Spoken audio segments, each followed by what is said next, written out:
This is a Dragon Blazer production, and I am the little boogeyman. Right.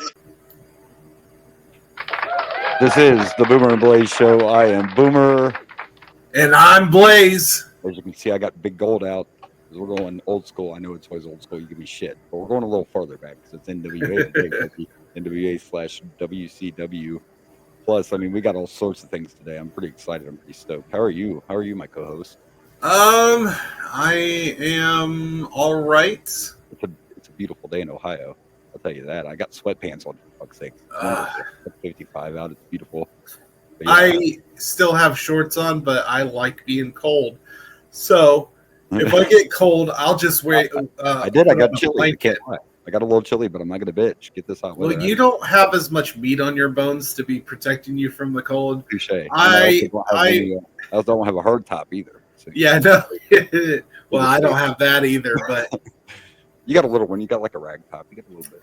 Like, even if it's not very hot, I'll still put on my air conditioner because I like being under a blanket. Yeah, I have had mine running, but today I got the window open. So if I get cold, I'll just grab a blanket and put it on. I like to be comfy cozy, you know? Yeah. We got plenty to talk about today. We got a memory floating away, some new movies, and we're going to talk about some crackers. I can't wait to get to that. I'm going to tear some shit up. But before we get to all that, we have a new intro. This hardworking man's been working overtime to add some stuff to our show. You know, I've done more. I've done more than just this intro, but yes, let's check out this intro. I would pay him overtime, but I can't afford to because we don't get paid shit to do this. We do it for the love, people. I mean, money. I mean, overtime money is just. They throw my Cash App thing, and we could sort of go fund me. Yeah, pay us, pay me overtime. New intro for our WCW reviews. Yeah. Let's check it out.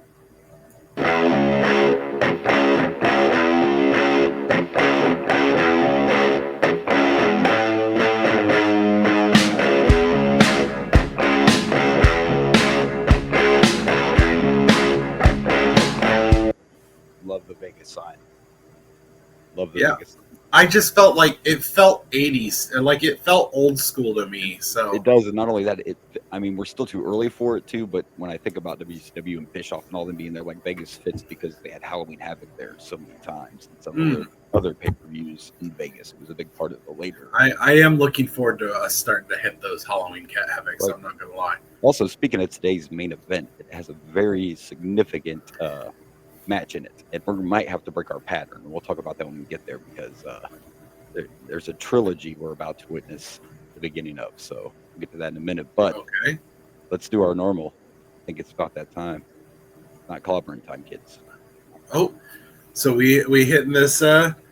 We don't have any sad passings away today. I mean, somebody might have died this week, but I didn't see any. I mean, I'm sure. Okay. But no, well, that's nice. It seems like every week we have some major.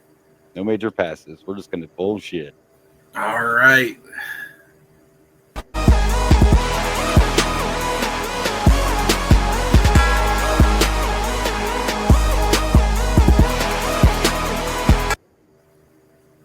But we do have to start off with some kind of sad news. It's that's because it's not a person. It's not a person. But you and I and many other people, we lost a part of our childhood. Did we? We did. All you have to do is simply pull up that first graphic and you'll see what I'm talking about. Is it's a picture of the Cincinnati. Yes. Oh my gosh. Away after it permanently closes its doors. I heard about that. The Hulkster was going to try to save this. But for those of you who never experienced this, okay, listen. Yeah, we're all men. We know why people go to Hooters, but Hooters also had good food. But what made this one so special is this Hooters was legit on the river. And me and my co-host were there several times because we were lucky enough when we were young and it didn't cost $1 billion. We used to go to Bengals games.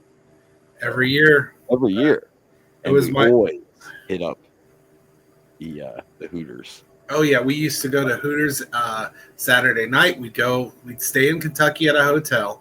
We would go to the Hooters on the riverfront on Saturday night, watch some college games, say some inappropriate things to the waitresses. Don't cancel. I remember one year. I remember one year that someone with us kind of got in a little bit of got some heat on them. I don't remember exactly why. I think they touched a waitress.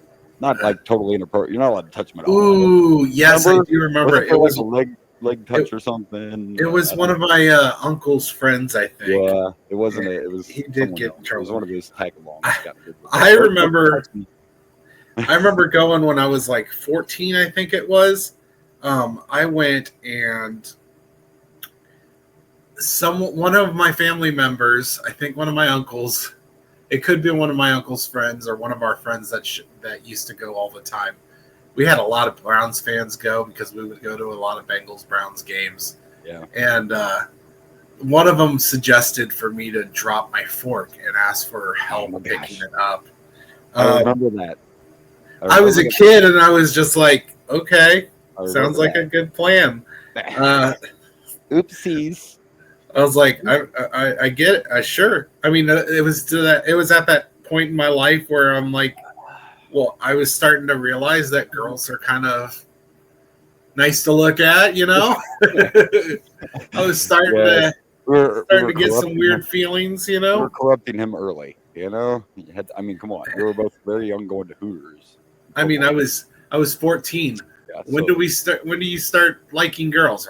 I mean, it was maybe a little earlier than that, but well, that might be around the right age. But you were like thrown right into it. I mean, it's Hooters. You know, like, here, check this out. Watch her bend over. Hey, where did her shorts go? Yeah. Oh no!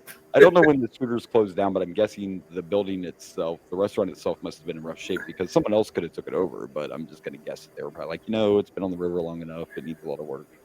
We're just going to. I'm just that's just so sad. That's like a huge. It's like huge part of my childhood. And I've been to a lot of Hooters. It's not just because it's part of our childhood. Like I said, the one element I love their wings. Made it so badass was the fact it was legit on the river. So there you go. Well, I also liked that the next day we would go again for lunch. Yep. We would go to Hooters for lunch, and then we would get to take a ferry boat. Yes. From the Hooters on the riverfront directly to the stadium. And we always stayed in Kentucky, kids, because Cincinnati was dry then, and our uncles and shit had to drink. And so we always stayed in Kentucky, right over the river. So good times. Such good times. This one really hurt. It does. I did see this, and this one got me. Not cool. Well, we're gonna go from that to some other news that's kind of food related. Good old Walmart out there helping the world out. We had a recall for some radioactive shrimp. Oh man, I might want some shrimp powers. I'd be cool with some shrimp powers. What is that? Imagine Dragons? I'm radioactive. I don't know. Radioactive. It is Imagine Dragons. Your host is hip. Okay. Are you though? Yeah. But yes, a recall from Walmart, legit, because the shrimp may or may not be radioactive contaminated, which is kind of funny. I was glad I found this story because this one ties and segues right into the story that we're going to next. But the point of this one is if you got Walmart shrimp, don't eat it. I don't care which one it is. If you have any raw shrimp that came from Walmart, I would not eat it. This is not a superhero movie, kids. I don't think you're going to turn into a superhero if you eat radioactive shrimp. But you never know, because the truth is we're exposed to radiation all the time. That's just reality. Like, how much radiation is it? Yeah, just a little bit of radiation. I'm just saying, like, every time you put a bag of popcorn or your TV dinner in that microwave, that's radiation. I mean, you're exposed to it all the time. A little radiation never hurt nobody. Just a little. We might get a new superhero out of it. Speaking of radioactive shit and superheroes, do you want what would shrimp powers be? Just swimming and being delicious? What would it actually? Maybe it wouldn't tie you into the shrimp aspect. Maybe it would just give you special powers. I don't know, but that's a good question. Shrimp powers wouldn't really help much. Well, look, I can swim. You'd be like Aquaman. Sorry. You just be really good at swimming and being delicious. So I don't know if I want to be delicious. I might be delicious already. I don't know. I've never tried cannibalism. I'm delicious, and I know it. I heard proteins are what goes good with it. Yeah. That's what I heard. A nice Chianti. Nice Chianti. Yeah, that's what I heard you had to have is some of that. So, oh boy. This is why you're better off not knowing. Just eat what you like and don't worry about it. That's what I say. Usually it's the more you know, but when it comes to food, the less you know. You know, like Nike. The less you know. Better off you are, I swear. I think I've shared this story on the podcast before, but I had a niece who decided she would watch a video on how chicken nuggets are made, and then she would never let her kids eat chicken nuggets again. These kids were deprived of chicken nuggets because mom didn't like the video she saw. Mom should have never learned. You know what? Sometimes knowledge is not power. Just stick to porn, okay? Don't watch that. You want to see real sausage being made? Just stick to porn. Don't be looking up stuff like that. You don't need to know it, all right? Yeah, just enjoy that sausage going into your stepsister, you know? good, clean fun for the whole family. This is not a view no, never mind. I'm sorry. I don't want to be put on the Epstein list. There goes two of our friends. I retract that joke. Cut that. Cut that. All right, well, this radioactive shit leads into our next subject. I've been wanting to talk about this for weeks, and I kept putting it aside because there's always so much bullshit out there. So we finally get to talk about something I'm excited for. We finally get the Toxic Avenger. All right, and you wanted this. Did you get that trailer that I sent you? I will bring up the trailer. Sorry, yeah, I forgot to bring up the trailer. It's a different trailer than I originally was going to show, but they actually did an old Grindhouse trailer. So this is an old 70s style Grindhouse trailer for Toxic Avenger. Oh, okay. And I know you're a big fan of trauma films, whatever. But when you see this, you're gonna be like, yeah, they made it just like they would have back then. I'm so excited for this shit. I have watched a few trauma films in my day, indeed. Me too. Over the top, just off the wall, fucking, and the trailer so far makes it look like that's exactly what this is going to be. And we'll see it in the trailer. There's a scene where he rips a guy's arm off, and a reporter's with the witness and like, what happened? And he's like, he ripped that guy's arm off. And of course, it's a classic, it's the classic 70s cheesy blood squirting everywhere shit. Fucking love it. Boy, man. This movie could be terrible, but at least they get the trailer right, you know? I think it's going to be good terrible. Yeah.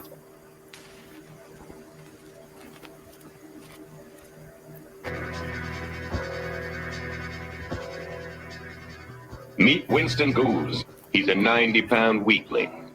Everyone hated Winston. Fire him again. Jesus Christ. They teased him. Just clean it up, fucking dingling. They taunted him. They tormented him until he had a horrifying accident and fell into a vat of nuclear waste, transforming Winston into a hideously deformed creature of superhuman strength.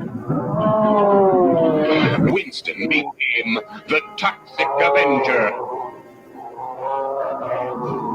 The first superhero born out of nuclear waste. What did you see last night? There it is. Right there sells me. All right, everybody, drop your tacos or I'll blow your brains out. The gangsters and the corporate ghouls were ruining the town of Tromaville until the Toxic Avenger ripped them apart. Yes. The Toxic Avenger. His face is so terrifying. He looks like a fucked up hot dog. The good citizens love him. The fat and corrupt hate him. Find him, bring him here. For incredible explosive action, you must see the Toxic Avenger. He's a different kind of hero. The Toxic Avenger is finally coming to your town. Show the fuck up. Show the fuck up. That's a great Avenger tagline. Unrated opens August 29th at theaters and drive-ins everywhere. Get tickets now at toxitix.com. Is it going to be in, when does it come out? Is it going to be on drive-ins? Because we're getting close to drive-ins being shut down. And that trailer was done that way. I don't think they filmed it that way like Tarantino did back in the day when he did his Grindhouse films, but I would totally watch it that way. We got bacon and we got blood and gore that's over the top. I fucking love that. Over the top. And I like Peter Dinklage as well. So. Me too. And you people that are bitching, stop bitching. Who cares if the original Toxic Avenger, he's not fucking real. Like, how are you going to use a small person? Come on. Who cares? Peter Dinklage is Because it's actor. fucking Peter Dinklage. I mean, Yeah. I'm sorry, but logic goes out the window if you can get Peter Dinklage in a fucking Toxic Avenger. Yeah. Like, Troma would have And like if we want to flipped go their script back in the day if they could have got someone as big as Peter Dinklage to play the Toxic and Avenger. but this is the world we live in, right? Because that's the problem. We're not looking at it as a great fucking actor is going to do this cheesy over the top movie. Everybody's looking at it. It's terrible. Why was the small person cast? Get the fuck out. Toxic Avenger is like the Horrible. cheesiest, most ridiculous movie, and we I got fucking love it. fucking I mean, I Peter love the original. Dinklage to do the. And I love the makeup, right? When they did the close up of his face, I love the makeup because it's not too correct. It's kind of low budget, but like it should be.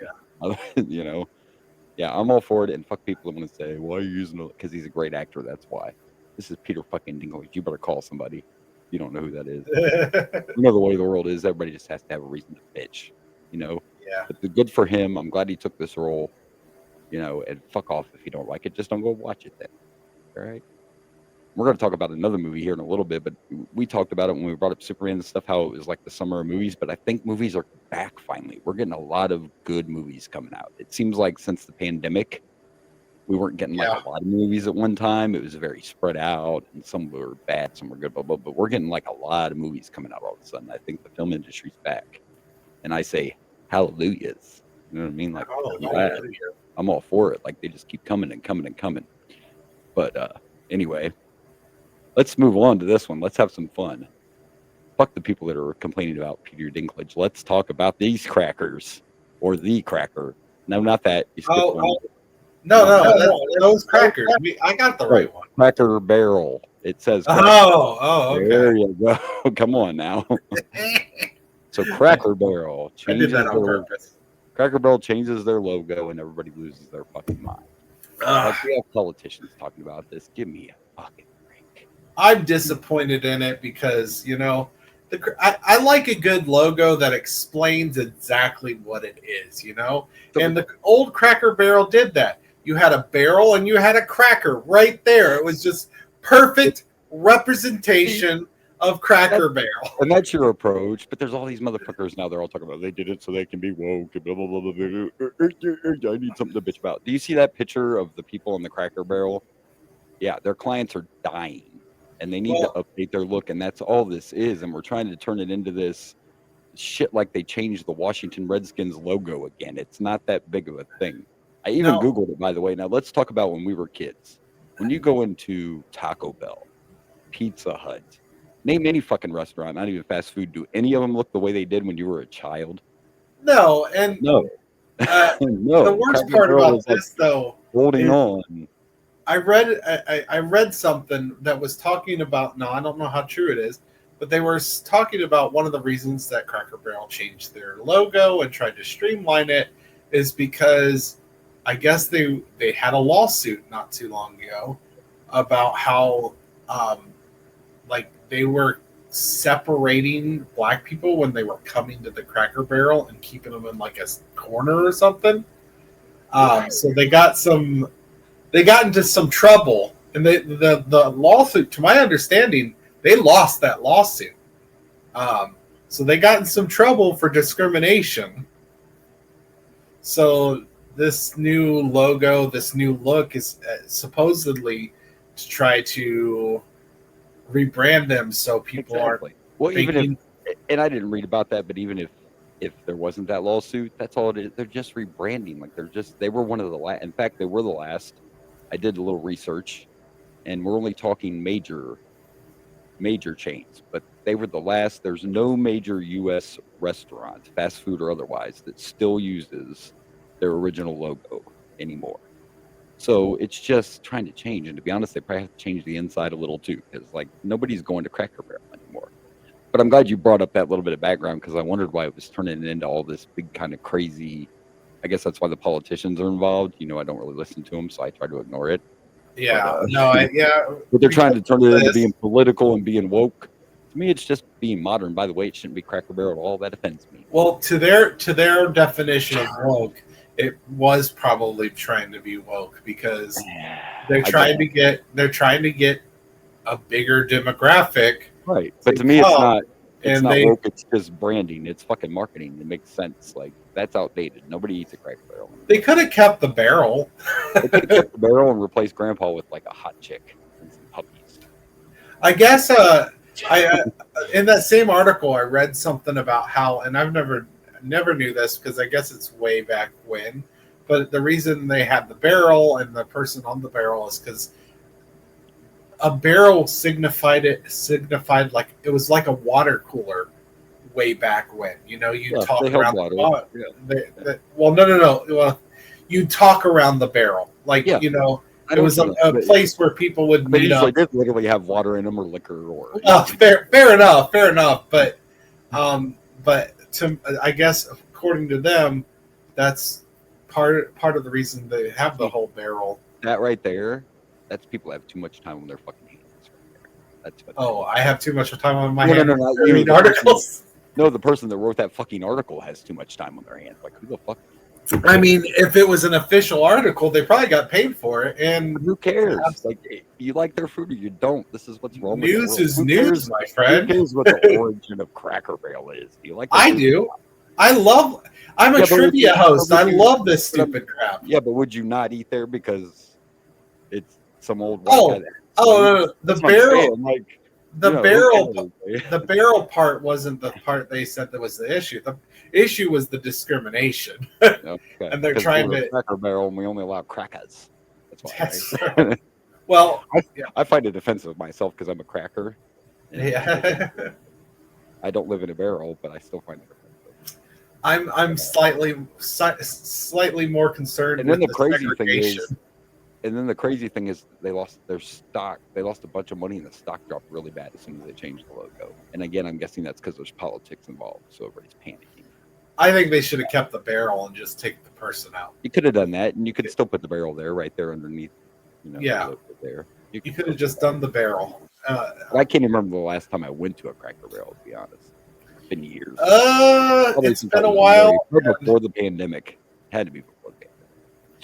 It was probably definitely before the pandemic for me as well. I didn't hate their food. Their food's not No. terrible. But it's not one of them places that I guess I I would- would be sitting around going, where do I want to eat? Oh, I know, I really want to go to Cracker. It was more like the family were meeting and they picked that place. Or when we traveled, I remember when I was married, if we took trips, Cracker Barrel was a popular stop if you're on the road, you know. Oh no, there's Long one in road town. I have a firm support when I go out to a new location. I want to have something I've never had before. When I go to a new place, if I'm on vacation or I go to Columbus even, I don't want to go to McDonald's or Burger King or something I have in town. I want Right. something I like. I always like to find new places. Either something that I don't get to go to often, like Hooters, because they're not around here, or some place I've never tried. You know, I want to try new things. I love trying new things, which I guess not everybody's like that. No, actually, I'm the same way. And if I'm out of town or something, I'm the same way. And even I've lived here about 2 years now, and there's still a ton of restaurants that I haven't tried, even where I live now. So, I guess there you go. Cracker Barrel changed. Go eat there. Don't. Who cares? Does anybody really care? Go get some Cracker Barrel and buy a candle. I don't care. Don't go. Whatever. All right, let's go back to talking about other You crackers. spoiler. Exciting news! I'm sure you heard too. We are getting another Super Troopers. Everyone is coming back. That's awesome. Do you boys like Mexico? Is the tease we get? Because they were in Canada last time, right? Super Troopers 2, weren't they? That's when they went to Canada. Yeah. Have you seen 2? I have. I believe so. I've seen two's the first Canadian. 2. I like them. First one's the original one with the whole, like, when he's meowing at the guy when they pull him over. Yeah. Just meow at me. But What are you talking about right now? also, by the way, this is a random side note, but the same, guy that does Super Troopers, he was the one that also did the Dukes of Hazzard movie, which I liked. That movie took a lot of crap. I liked it. It wasn't supposed to be like a TV show. I thought the Dukes of Hazzard movie was hilarious, in my opinion. But that's just a random side note. So yeah, Super Troopers 3. That's what I'm talking about, man. We're getting all sorts of good movies. Well, see, I'll be honest with you. Now, I did show that as a joke when you asked to mention crackers. Yeah. But at first I was like, you were talking about new movies, so at first I thought you were wanting to do Super Troopers next, because I thought you were segueing from talking about Toxic Adventure to another new movie, because you were Yeah, talking no, about I new put the movies. crackers. I put the crackers in between. It's like a sandwich, I guess, a backwards sandwich. Two movies and a cracker. That's my next song. 2 movies and a cracker. But anyway, yes, Super Troopers 3 is on the horizon. I bet it'll be funny shit. I don't know. I like all those movies. I mean, they were both. The first one's better, but they were. 2 is pretty funny too. I haven't watched it yet, but actually, a couple of these guys from Super Troopers have that firefighter show called Tacoma. I think it's called Tacoma Fire Department, something like that. It's on FD. I haven't got to see it. I haven't watched it. But anyway, there you go. Super Troopers 3. I have to do a retract here in this next story. I misquoted something when Hulk Hogan passed away because I was emotional. I was wrong when I said his autopsy had been performed. It actually had not been performed yet. There was no autopsy yet. And last week, Brooke Hogan came out saying that she has people reaching out to her, like investigators and people from the hospital saying they know some things and blah, blah, blah. Well, then all of a sudden, Sky decides to have the autopsy. And now there may be a malpractice suit involved in Hulk Hogan's death. Uh-oh. Now, if you go back and listen to our podcast, and I'm not saying I'm no expert, but I know I already touched on this, and now it's been confirmed, because I know when we were talking, I mentioned that what I heard was when they performed the last surgery, they damaged something in his neck. And that is indeed what happened. They damaged the phrenic, if I'm pronouncing it right, nerve. And those are the nerves that basically control your breathing. So if those nerves aren't working, you don't breathe properly. So we do have a medical malpractice suit under investigation that's Hulk Hogan, because of them damaging this nerve during his last operation. So kind of sucks, you know? Yeah. Like, natural death is one thing, but what actually caused all this, I mean, I'm no doctor, but I assume if he stopped breathing, that could definitely cause cardiac arrest. That was the official cause of death when it came out. But like I said, they performed the autopsy, and also they didn't bring up the cancer thing again. But Brooke's claiming that that's bullshit, and her dad never had cancer. So who knows? It's just horrible. I hope it all clears up soon. That's all I can say. Like, yeah, agreed. Just let it lay. Let it be. He's gone. Why?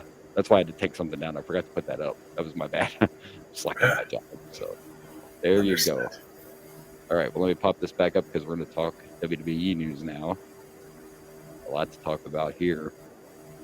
But the thing I heard this week blew my mind. I guess it shouldn't, and I think it could be amazing. But the newest rumor, let me send you the image right now, is that the WWE might be in trouble, and they might need saved. And there's only one person I could think of to save them. Save us, Y2J. Because that's a new rumor. Chris Jericho to return to WWE and end his career is totally a possibility. And I'm down for it. I mean, why not, right? He needs to save us again. Save us again, and I think it would be perfect if they could keep it a secret, and he could come back at the Royal Rumble. And I would even use the original old Titantron and everything. Do the old fucking Y2J entrance. But yeah, he's opened up. I hate to say it, but yeah, he's had a lot of good gimmicks. I love the list stuff he did a couple years ago. It was. The list. The list was part of the reason that he left. That was like part of what started it, because he wasn't happy where they put him and Kevin Owens on the match card at WrestleMania when they did the whole list thing and the best friends thing and all that. Yeah, that was part of the downfall. But this just seems like another case of Vince is gone. And WWE, as we know, is getting bigger and more financially. I mean, they're going to ESPN now, for God's sake. So, of course, everybody wants to go back. And why not end your career there? Jericho did a lot of great shit in AEW, too. He reinvented himself like 50 times, but every character has been honestly, he constantly reinvents himself. Yeah, he does. I mean, he's had like 6 or 7 different versions of himself in AEW. And he's in great shape right now. He got fat shamed a few times because he wasn't always in the best shape during his AEW run. But the man's almost 60. Fuck. Yeah. What kind of shape are you in? People that are saying that shit. So there you go. I don't want to talk about shapes. Possibility of Jericho coming back. I did a last minute graphic this morning. I was really happy because I actually found one graphic. We're going to discuss Clash of Paris. Clash of Paris only has 5 matches. So we should be able to discuss this and make our picks real quick, because I know we also have something else to talk about today. But here we go. The Clash of Paris card officially. There it is. It's now 5 matches. It was only 4 until they just made the Women's Intercontinental title match was added. So here we go. And the one I'm going to start with is we have Sheamus versus Rusev in it's a street fight. I forget what they're calling it. And unfortunately, no one cares.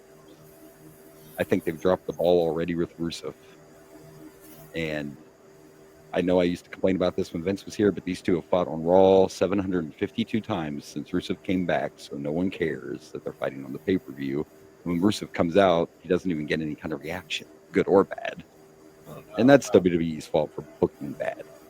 Like, if you would have built this as something other than, we're fighting every week, so let's fight again, you know what I mean? Like, it doesn't have a story. That's my issue with it. It's not about fighting on TV all the time, but when there's no real story other than we've been beating each other up every week, so let's just fight again. It's not appealing. You know what I mean? Maybe this will help. But I just hate seeing Rusev come out and nobody cares. Like, it's sad. I like Rusev. Speaking of all that, see, and maybe that's what they should have done. Like, people were really stoked the first time he came out. I get why they didn't. They're probably trying to go with more of a serious tone with them. They were, but a lot of people right away were like, what are you doing? Because when he debuted back, he interfered in a tag team match and beat up Alpha Academy, and that kind of makes no sense. It's not a tag wrestler.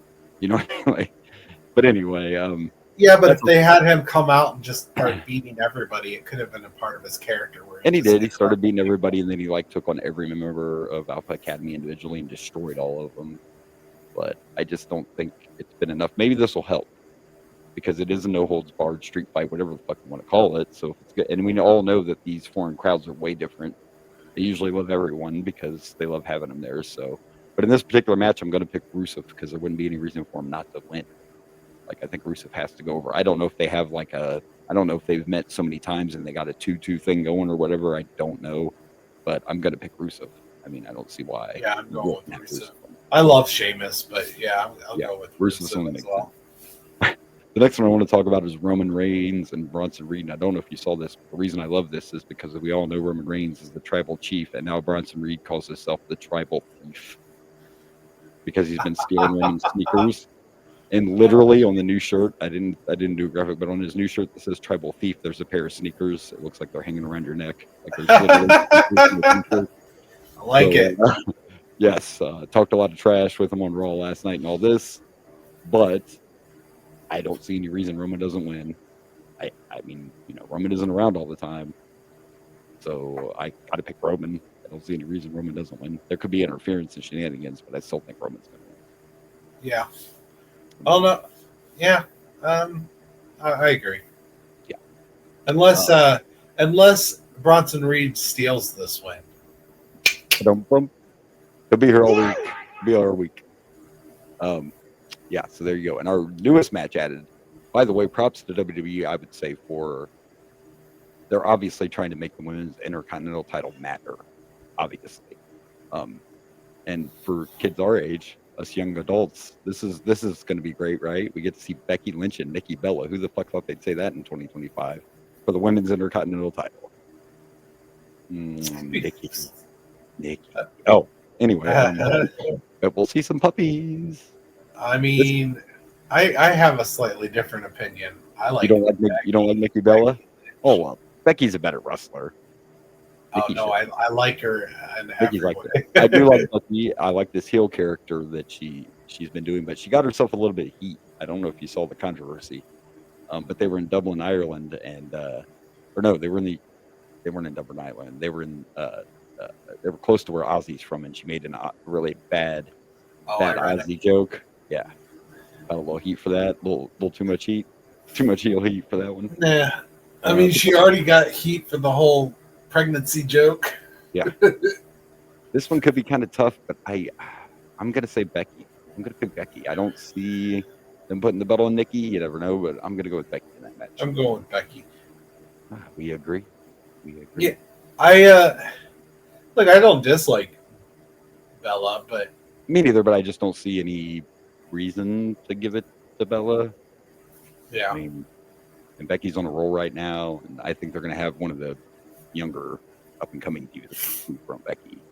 Maybe. yeah, Who knows? But our next match, and as much as I wanted to see more heel Cena, you can tell he's way more comfortable as a babyface, and he fucking destroyed Logan Paul on the mic on SmackDown like Cena always does. And but I think that bastard Logan Paul's going to win this match. Those brass knucks are going to come out or something. He's going to steal this win. I see Logan Paul beating Cena. yeah. Paris. If you go by normal rules of being a Baby face on the way out. baby face on the way out, you want to help push the younger talent and The guy that's be honest. the guy I used to hate on, but yeah, Logan Paul is one of the next big things. I don't mean that in a Brock way, and he's one of those special attractions, kind of like Roman was when he was the heel. And yeah, it makes perfect sense for Logan to win. So Shitty heel win. they decided not to go with John Cena versus Brock here. They're doing it next month. We talked about that a little bit last week, but we'll talk about it again. I got it in my subtext, but yeah, they're saving that one. I didn't think they were going to do Brock and Cena in Paris. Nothing against Paris, but this is not a all the time annual big pay-per-view, so I didn't expect that match to take place there. Now the four-way, I talked a little bit to you last night, and I was kind of wrong. But anyway, we got the four-way for the World Heavyweight Championship. I personally thought Jay turned heel last night on Raw. The crowd did not react that way, and maybe but now I think Jay's going to. I think Jay might fully turn in this match, and I think Jay's going to be the fourth guy in division after what we saw last night on Raw. They were all in the ring, and of course they were fighting. That's normal because it's going to be a fatal four-way. But Jay ended up super kicking LA Knight and CM Punk, and Seth Rollins yeeted after he did it. But the crowd was still cheering, and Jay didn't say anything. But to me, it was definitely a little bit of a, like, Jay may be turning heel. Maybe I'm wrong. Of course, at the same time, that could be simply a, you are my opponent. Four-way, fuck you guys, right? Yeah, and it's for the title, right? Yes, it's a fatal four-way for the world. Yeah, there are no friends in a title match. My prediction is Seth wins. My prediction is also that Jay is a member of Seth's faction. We just don't know it yet. I expect it to happen right here at Clash of Champions. That's my call. I'm going 2 in. You think they take them out and maybe Jay does the lay down? Yeah, or Jay just make sure he gets it somehow. Yeah, I could be wrong. I still think Seth's going to win either way. Even if Jay doesn't turn, I don't see him taking the title off. Yeah, I don't see them doing that either because I feel like Seth's keeping it until CM Punk. And there's way too many ways in the fatal four-way. Yeah, there's plenty of ways for him to keep his title in his fatal four-way too. So yeah, it'll be interesting to see. Maybe they'll tease us for a while and Jay won't turn right away, and maybe Jay will just do something to fuck somebody accidentally. But I still think at some point, maybe it won't happen here, but I'm still saying at some point Jay's going to be part of the division. I just think Jay's going to turn. That's my prediction. And I picked Seth, so there you go. Yeah, I'm going with Seth. I don't think Seth loses it until CM Punk faces him at WrestleMania. I think CM Punk. I think they're building for CM Punk versus Seth Rollins at WrestleMania for the title. Yeah, I think I didn't write them down as we were going, but I think you and I picked the same winners for all the matches. Who'd you pick for the Roman Bronson match?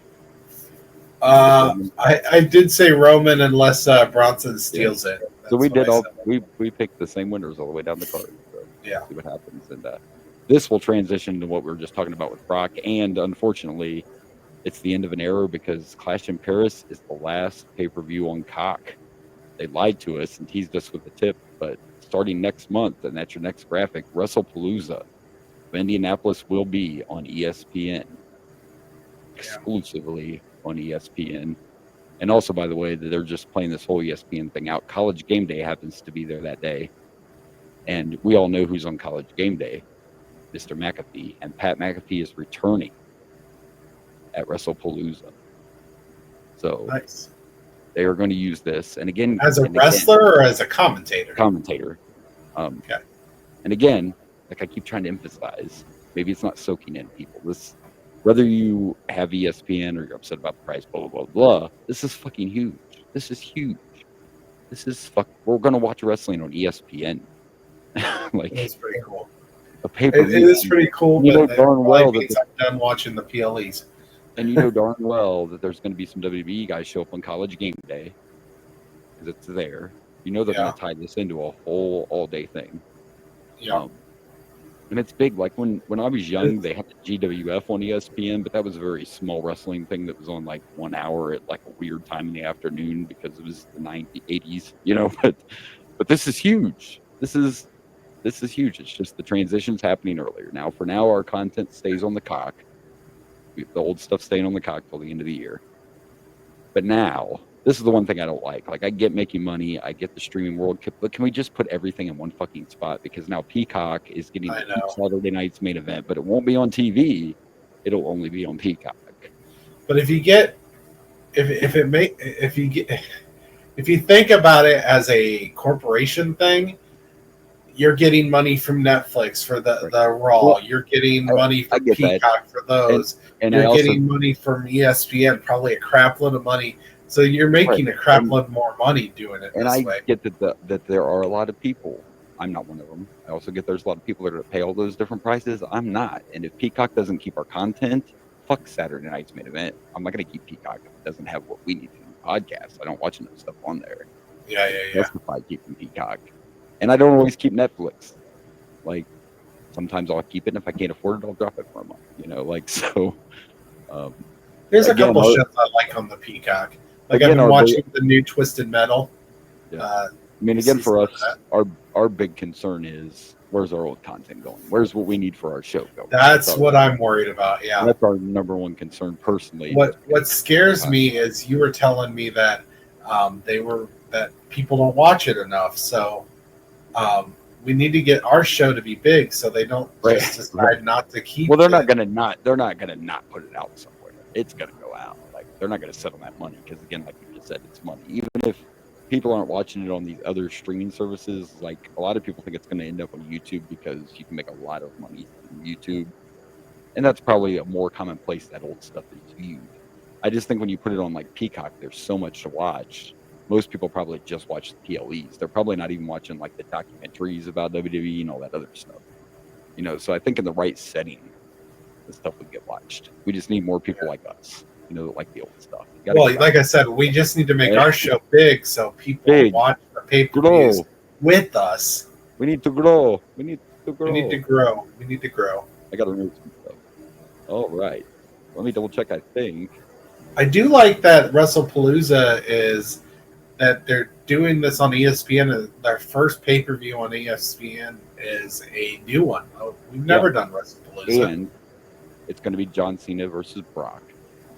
And there's a lot of people. John Cena is that status now where there's people that don't watch wrestling that know who the fuck John Cena is. Come on, he's everywhere. Peacemaker, all his movies, like, so you're going to get non-wrestling. And Brock is huge in the UFC world, so that's it's all a connection.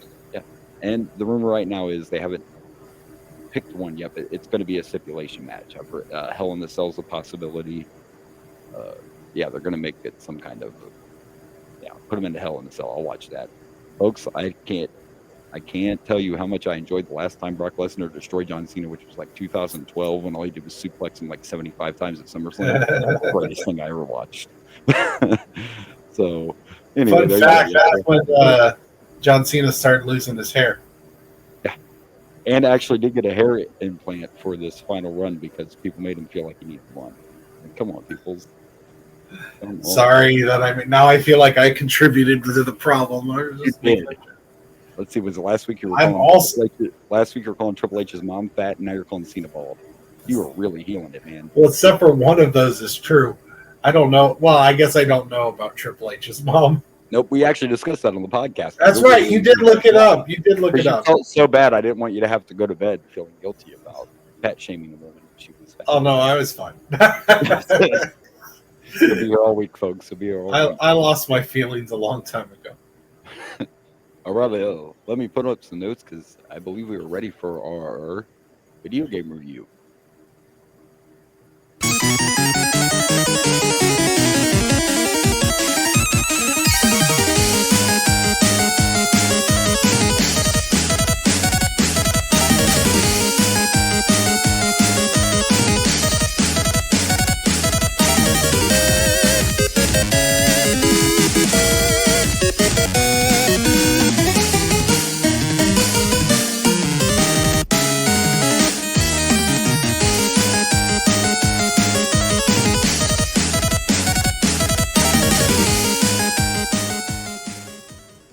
All right, video game review time. Mayhem, brought to you by Electronic Arts. Lovely game. So we are reviewing WCW Mayhem. It was released in September of 1999. We had it on 64, PlayStation, and Game Boy Color. And I remember this game being fucking horrible. I watched it a little bit last night, and it doesn't seem to have changed any opinions. But there's a couple of things that are funny about it. First of all, and I know we've talked about this on the podcast before, and since they have this ESPN deal, I could see in the future WWE games becoming EA Sports, just like Madden. It's in the game. We've talked about this on the podcast when that's happened, and I think it's closer now that ESPN deal is done. But the funny thing is, this piece of shit was done by EA Sports. So we've already actually had an EA Sports wrestling game, just didn't go so well back then. This is EA Sports. Now I'll read all these firsts this game had. This was the first WCW game to have all 12 pay-per-view venues.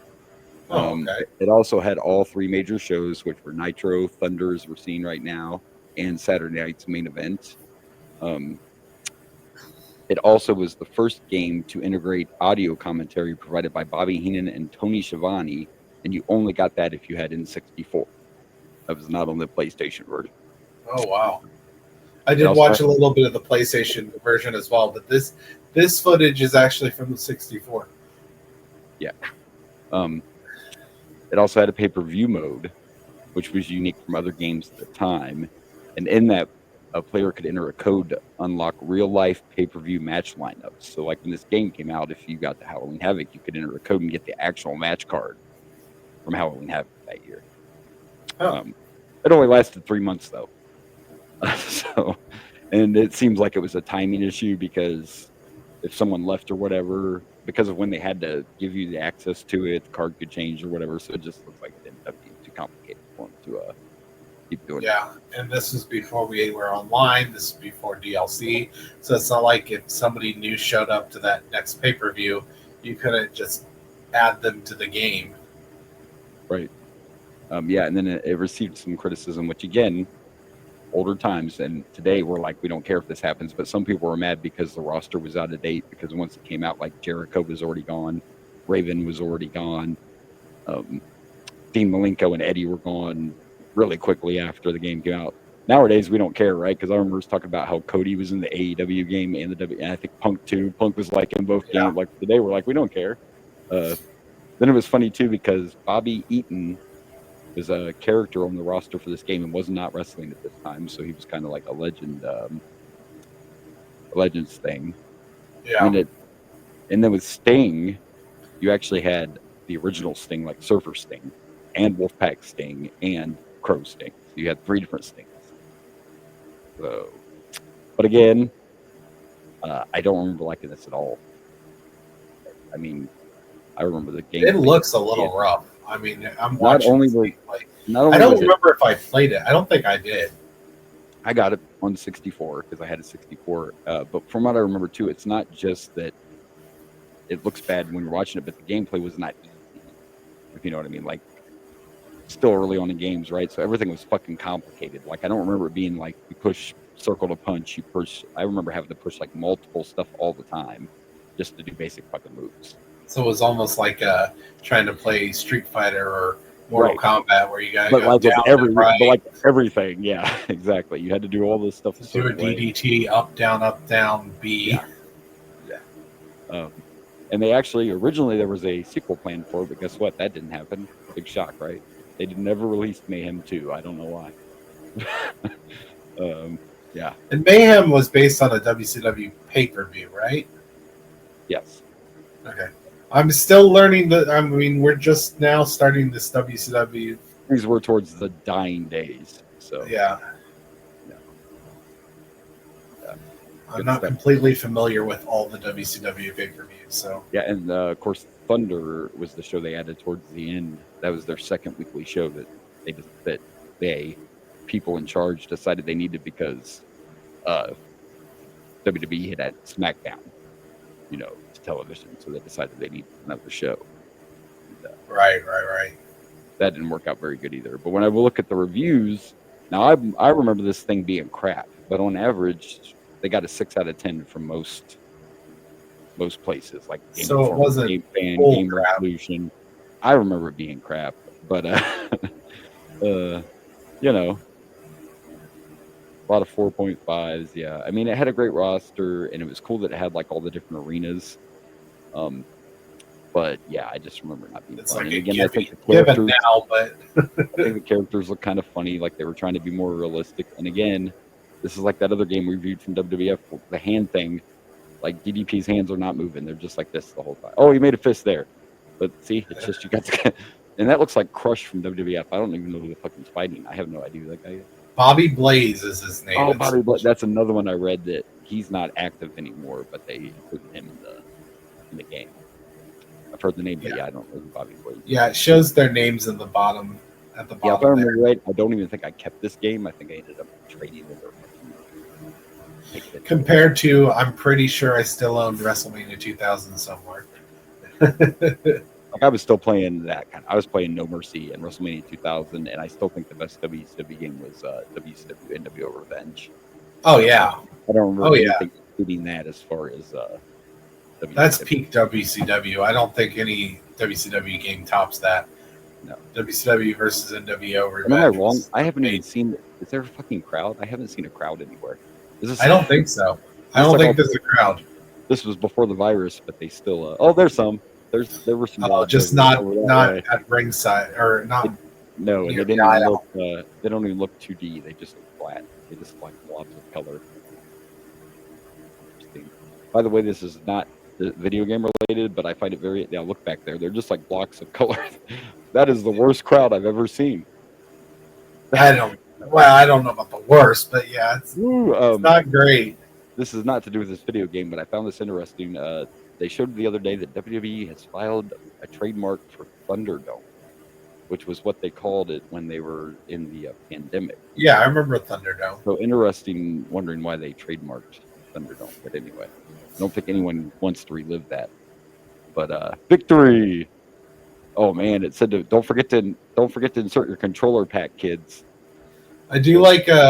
Don't forget. So I haven't watched DDP in quite some time. I'm really looking forward to start seeing him on the podcast. But did DDP do the Diamond Dallas Bang over and over again when he won a match? Is that accurate to Diamond Dallas Page back then? Yeah, that was his Hulk Hogan pose. It was just like, well, I know what it was, but I'm just saying, did he do it constantly over and over again? No. In a row, not just like, did he do it a lot? No, I'm talking about literally when he won the match. Glitching out? No. We're just copying it over and over. Okay, so that's not accurate. I was just by checking. the way, since you brought up the diamond cutter and everything, I know we've said this on the podcast before, but in case we have new listeners or people don't know, like, Jay-Z got sued over trying to use that because DDP used it first.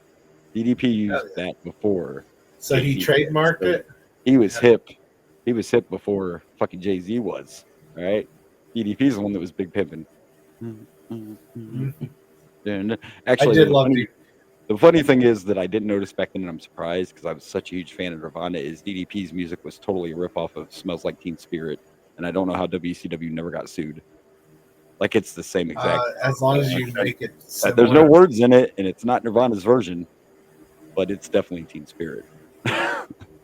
Yeah, I think it has to be almost identical before you can get it anywhere. Of course, the older stuff we watch, they didn't care. But now, when you watch shit on, like, when you watch this pay-per-view today, some people aren't going to have the right music because they're not going to play, what they were doing back then. No one cared about copyrights. It came out. Yeah. So, but there you go. My advice is don't play this if you have retro systems. But if you want to try to play a crap fest, go right ahead. I mean, if I get some hush money, I will play every. I also one remember of these games kicking and out review being them really. for real. I remember it being really hard to kick out too. Like I think it was just a repetitive push, but I just remember it being like really hard to kick out pins. Yeah. Was it? Okay.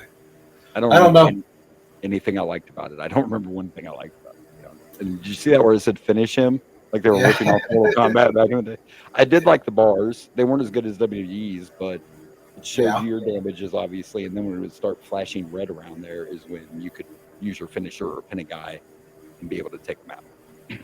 So I kind of like the bar system. But other than that, it was kind of junk. So, yeah. Did they call the Diamond Cutter Stunner back then? No, it was the Diamond Cutter. They just said Stunner on the screen. No, it said stun. It was telling you your opponent's stun. Oh! Because it would do stuff like that, too. Hard to see that D, you know? It was stun. It would give it... Sometimes it's hard to see the D, you know what I'm saying? He'll be here all week, folks. Thank you. He'll be here all week. Wrong cock. Download the wrong cock.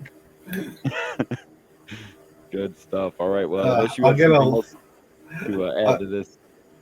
I'm worried I'm going to get a letter from the president because he's going to get confused. I don't look. There would be nothing better than if Trump attacked the Boomer and Blaze show. What the fuck? Oh my gosh! Yeah, please. Yeah, let's go. I'll take that. I'll take that heat. Yeah, Trump. What's up? You're a Hall of Famer. We could have you on the show. We watched South Park. That's a real life thing, huh? That's a real life thing. Yeah.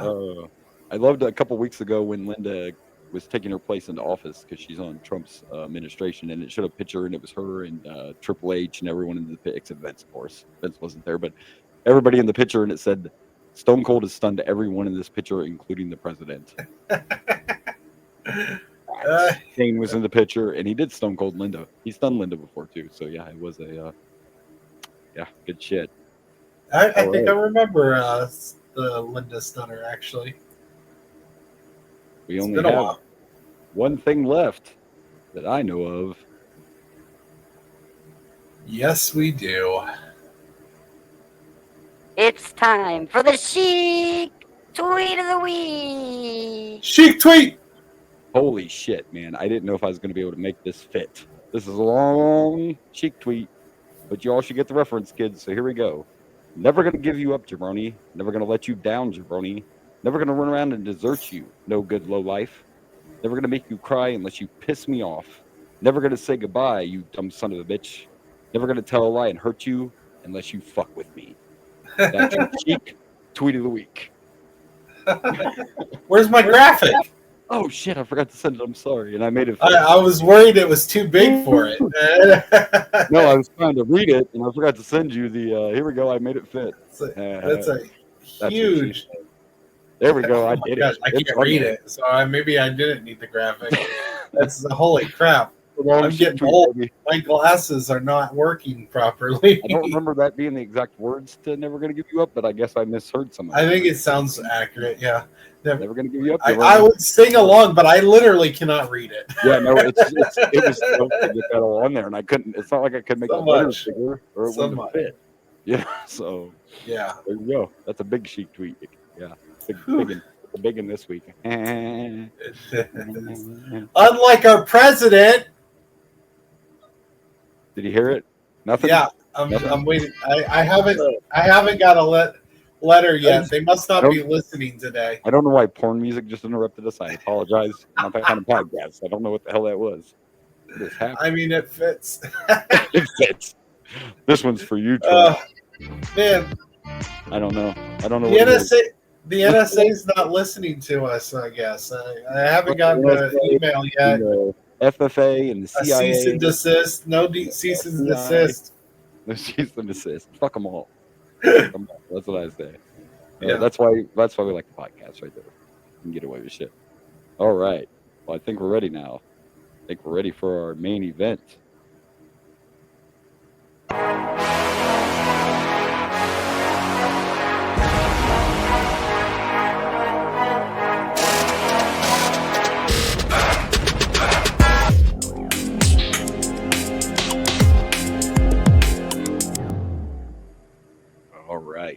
main event, Chi-Town Rumble 89. Man, look at those athletes on there. You're really stretching me, dog. That's not cool. Look at the paint on my face. We talk about this all the I time. really had fun with these. Funny thing about this cover, both these guys are in this pay-per-view, but they do not fight each other. But they are. That seems to be the theme. Yeah, That seems to be the WCW, theme you of can't these escape it, pay-per-views. right? So I mentioned, though, this is Chi-Town Rumble. I mentioned to you that there's a really big match on here, and I've seen it, but it's been a long time, so I can't remember. But this features the first of the Ricky Steamboat Ric Flair trilogy from 1989. Some people consider it the best trilogy ever in wrestling, and the first match takes place on this pay-per-view. Nice. So the reason I said we're going to have to jump out of our normal is I kind of forgot that Clash of the Champions were not pay-per-views, but the second match in the trilogy takes place at Clash of the Champions after this. So the next time we do WCW, we have to cover that Clash of Champions. We have to, even though it's not pay-per-view, because that's the second match in the trilogy. Hey, it's our podcast. We can change the rules. Damn right. And it sucks because there's a lot of good stuff on the Clash of Champions, but they were not pay-per-views. They were free. They were on TV. Yeah. But we'll make an exception because we have to see all three of these matches. I have not seen them in a long time. I know that Ric Flair never came out and picked a favorite because he's Flair, being Flair, because Flair said, "Oh, we had 100 matches better than any of those." Because Flair's cocky like that. Yeah. Steamboat says the second one is his favorite. The Clash of the Champions is his favorite. So I'm excited because this might be the first time, let's be honest, we haven't really seen that great of Ric Flair matches yet. Nothing sticks out.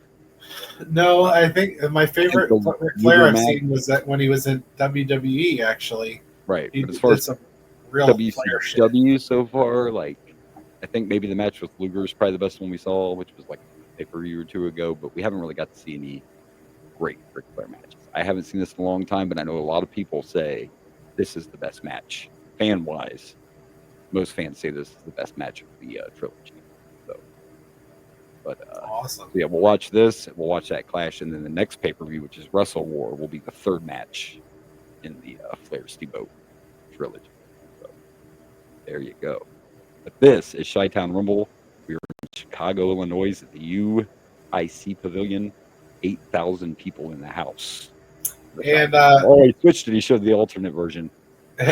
Yeah, so I'm gonna do. This is what I'm planning on doing now. I release these videos on my YouTube page, Dragon Blazer Productions, and the Boomer and Blaze YouTube page. And my intentions is to start doing alternate covers. One cover on the YouTube, my YouTube page, and one on the actual Boomer and Blaze page. Yes. So I made two separate covers. I gave you blue. I gave me red. We changed up the mask a little bit. Yep. This is something else to try to do. Didn't do it last week. Well, you did, but we decided last week looked a little more badass the other way. Yeah. This one was slam, but yes. I really like both of these. I stayed on it. I even sent you both pictures because I knew where you were going. I'm like, here you go. I'm going to do your two versions. Yep. And we're probably going to keep doing stuff like that. If I find like some cover art where we have two separate cover arts, I might completely change the cover arts. Right. We'll run down this real quick before we start our pay-per-view. Our commentators are Jim Ross and Magnum TA. Our referees are Tommy Young and Teddy Long.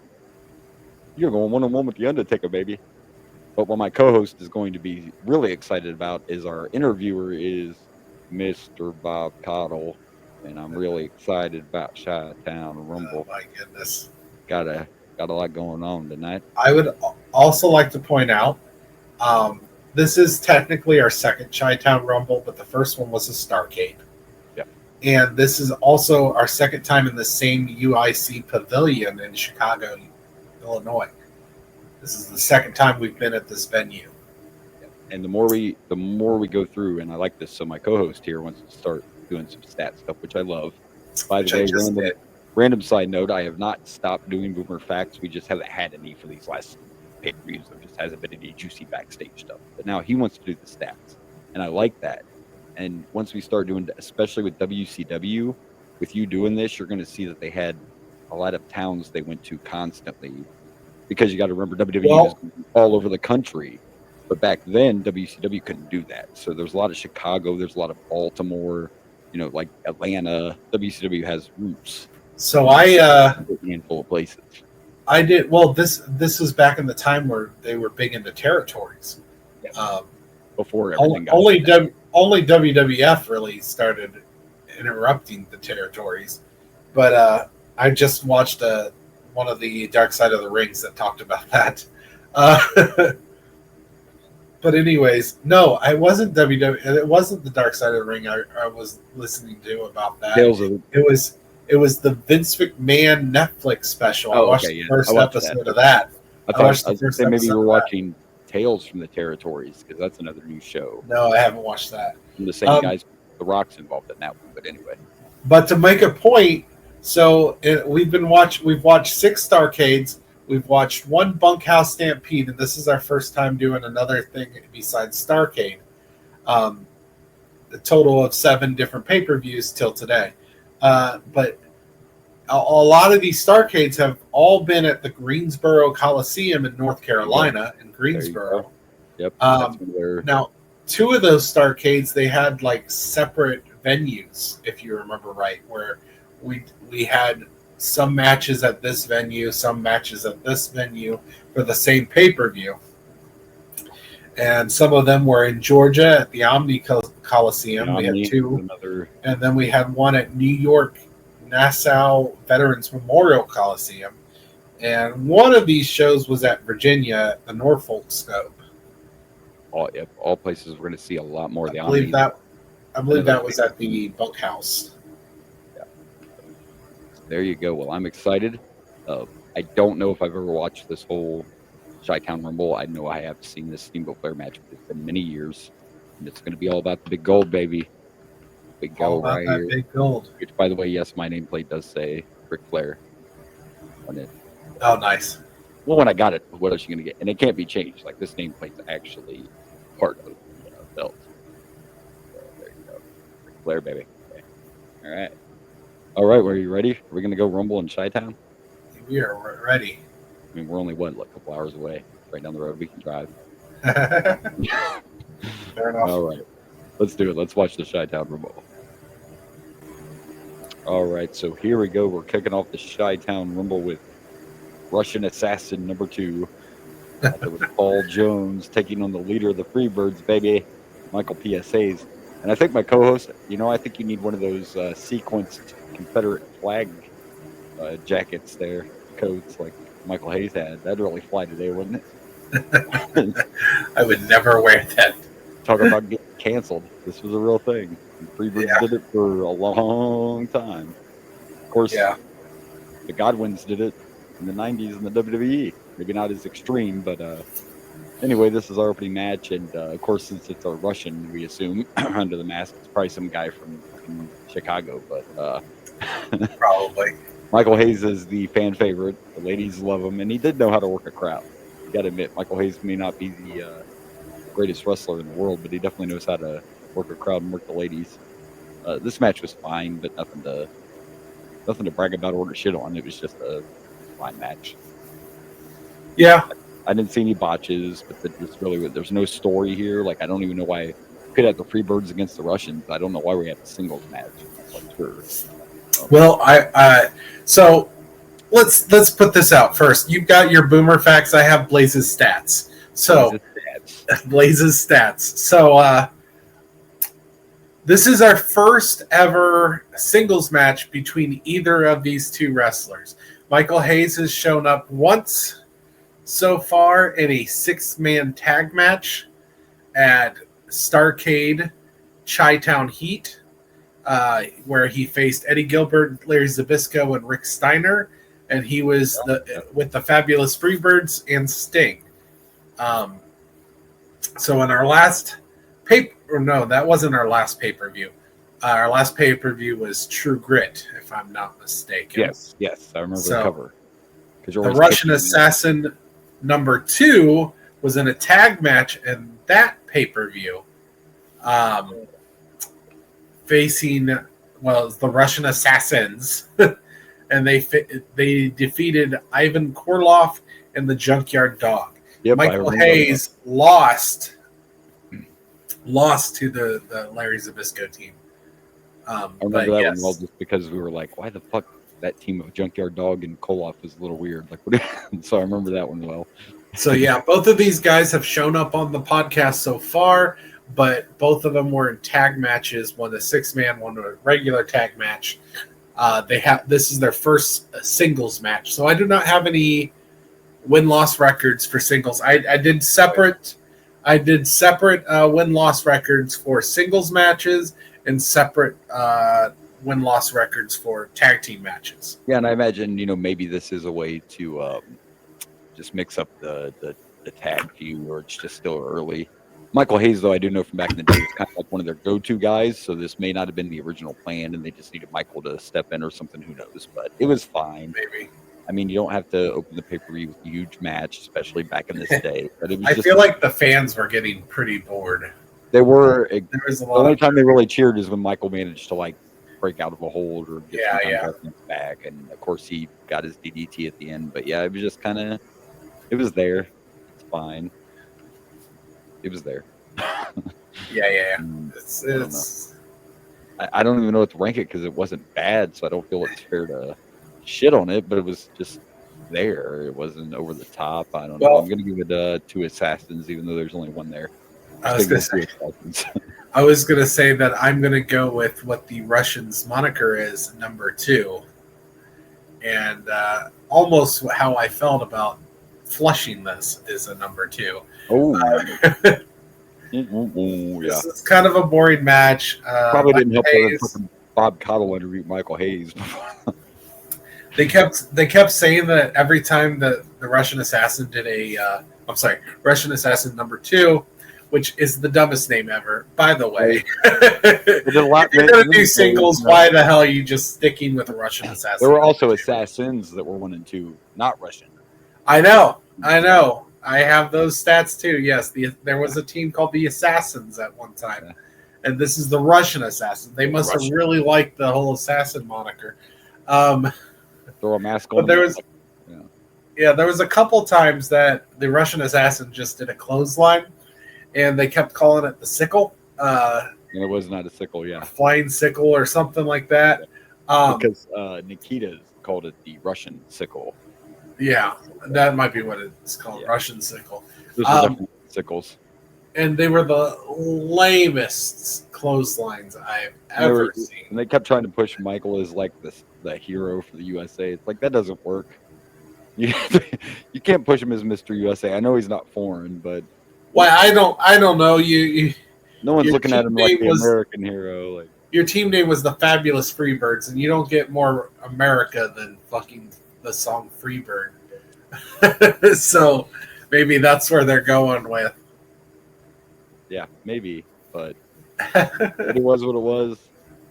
Because it's a free bird. We'll get to see the Freebirds eventually. We'll get there. We did. We did, but we'll see more. Freebirds were in that 6-man tag match. Of course, there were Freebirds I Sting. remember, or Michael Hayes and Jimmy Jim Garvin, which aren't the originals, but that's just because when I was born. Speaking of, what's that name you just said? You just said Sting, didn't you?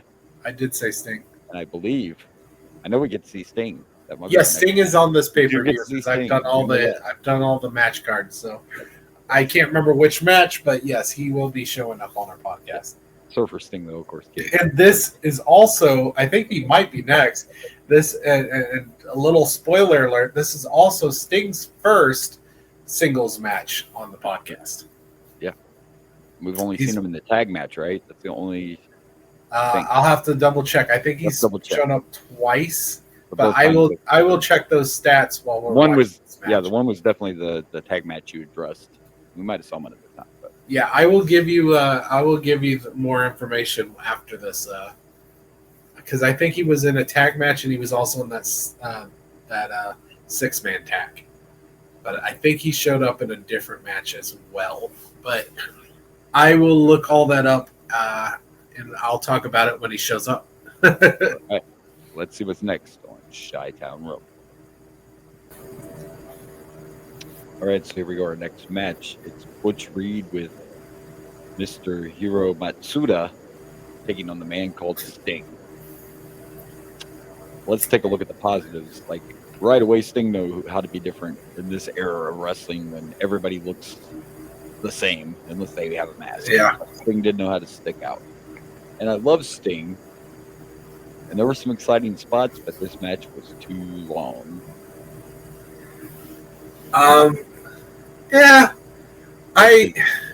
If you took out the two sleepers, it could have been about 8 minutes shorter. All right, so I'm going to defend those sleepers, actually.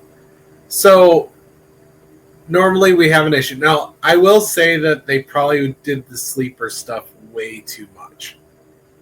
Yeah, I didn't necessarily have a problem with the sleeper spots or the match. I just thought it was a smidgen long, a little bit too long. Right, and I kind of agree. But when it comes to these sleepers, I liked they changed things up. Butch Reed just constantly kept cheating as much as he could, pulling tights, choking. All the heel shit. Huh? All the heel shit. All the heel shit. Hell, but here's the weird thing is Sting also did some heel shit by biting his hand. Like, what the hell? Thank you. Now, is this not like Hulk Hogan-esque type stuff? Yes, right? yes. The babyface is cheating. That's fine. You love that shit. Like, yeah, bite him again, Sting. Fucking take his finger off. Fine. And the reality is they probably also need those sleeper spots to catch their breath, and I can respect that.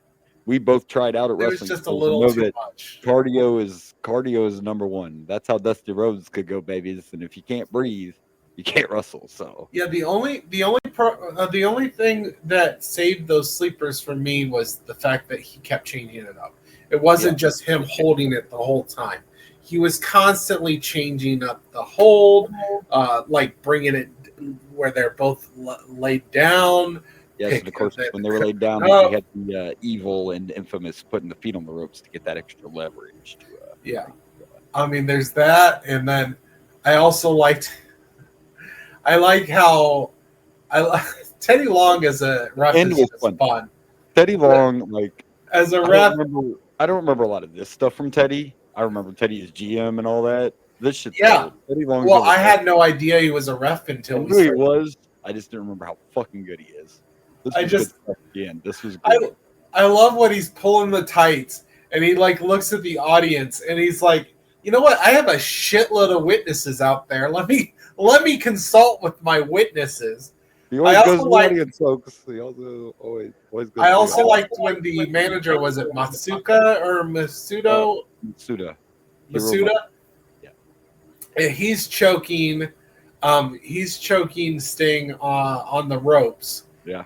And when Teddy Long's like turned around and is watching, some Harry Potter motherfucker jumps up and is like, he did it. He's using Wingardium Leviosa on that shit.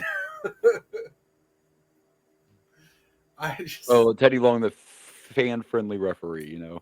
I also saw a fan with a Hulkamania shirt. Yeah. You know, they didn't care back then. They weren't confiscating signs yet and shit. Yeah. And of course, the end was fun. Did you notice the Harry Potter looking dude? No, I did notice the shirt, but I missed Harry Potter. Yeah. He must have traveled back to make things right. Yeah. Sting's face paint was also weird. Side note. It was weird. That's his early face paint. It was a little different than normal. Yeah, it was odd. Yeah, and the funny thing is AEW just released a classic Sting figure. When they showed the picture, I'm like, Sting never looked like that. And then we started doing these old pay-per-views, and I'm like, oh, he did look like that. Oh yeah, he 100%. Shut the fuck up now. Like I know what I'm talking about. I was just like, what? That figure's horrible. That doesn't look like Sting in here. It's like the original old school. Also, can we give Sting some props for his selling of the reversal when he did the Sting? What was it? I forget if they had a name for it, but when he jumped off the ropes and Butch Reed put his knees up. Oh yeah. Sting was all over the rings, like selling that, making that shit legit. That reverse. It was great reversal. And Sting to me, and I should know this stuff, and I didn't really look, but Sting looks really good already, and he's young into his wrestling career. Like he looks doesn't Also, look real green. apparently Looks pretty good. 6'9". I never dawned on me how big Sting is. Yeah, well, again, when you get in the ring with bigger people, yeah, Well, when you get in the ring with giants, it's hard Yeah. to tell that you're also a giant sometimes. kind of like the Billy Gunn effect we talk about, and how massive Billy Gunn is, and he just doesn't look like it because he's in there with larger than life. Yeah. And we're going to see that a lot, by the way. And I'm not trying to compare Sting to Hogan all the way because Sting was a better wrestler. But we're going to see that same kind of formula as we go on of, Sting's got to have the big bad villains, to beat. Yeah. The same kind of formula, the monster But heels. you can other tell than- right now he's not exactly the main event yet. He's No, he's not an yet. exciting upstart is the way Up they and- have him Yeah, right the now. up and comer, the exciting young. What did Jim Ross say? A massive guy who can fly. So let's calm down. He's not that massive. He's tall, but Butch Reed was bigger than Sting. I mean, but Still, being that agile at 6'9" is pretty. it is. Yes, it is pretty impressive. impressive. So other So- than being a little bit too long, it was still entertaining. I love the end because Butch Reed had that pin and he was holding the ropes to try to cheat, and fucking Teddy Long kicked his hands off the ropes. Yeah, and no, fuck out. You ain't doing he that. flipped it over and got his roll up and won, and then Butch Reed continued to beat the fuck out of him. And Matsua attacked Teddy Long. What the fuck's going on? Teddy didn't do nothing. Oh, he Teddy did kicked his that job. hand. He was mad. Yeah, we had the manager fighting the referee. We had a fucking brawl for all going on. Still better than our opening match. I'll give it that. It was definitely more entertaining than the opening. Yeah, I actually I think I'm a little up on this than you aren't even. But I also want to point out this is our first appearance of Butch Reed on the podcast. We have not seen him in any other show. We have seen Sting twice. This is his third appearance. Once with the Fabulous Freebirds in that 6-man tag that we already talked about. And then we also had him in a tag team match with Dusty Rhodes for the World Tag Team titles. And they won the titles against the Road Warriors. So, yes, I do remember that now. Okay, but this is his first. This is his first singles match. But this is our third time seeing him on the podcast. Got it.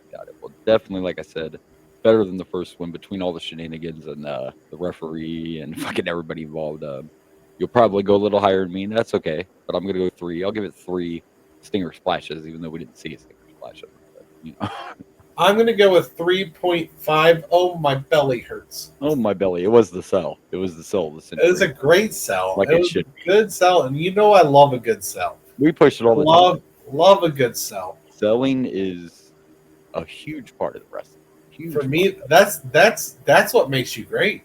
Yeah. Is being able to sell just as well as doing the moves. And some of the best is when you sell and you don't know if they're selling. Like those are the best sells. Is when you don't know, if they're selling. Yeah.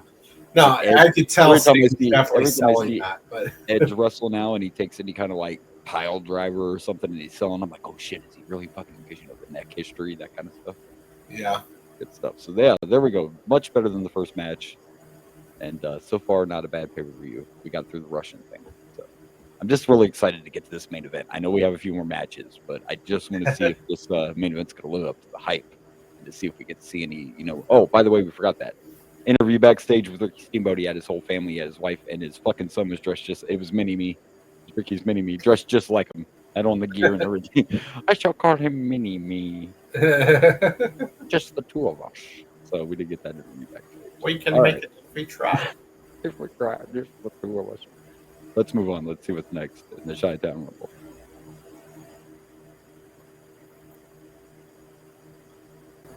All right, so here we go. We're revisiting a feud we've seen. The original Midnight Express, new Midnight Express, but we're going to throw the managers in this time. And the stipulation that let me be specific, whoever gets pinned must leave. Not everyone, not the whole team. Just whoever gets pinned. And this was fun, dude. Paul Heyman is gold. I like the interviews between both managers. Yeah.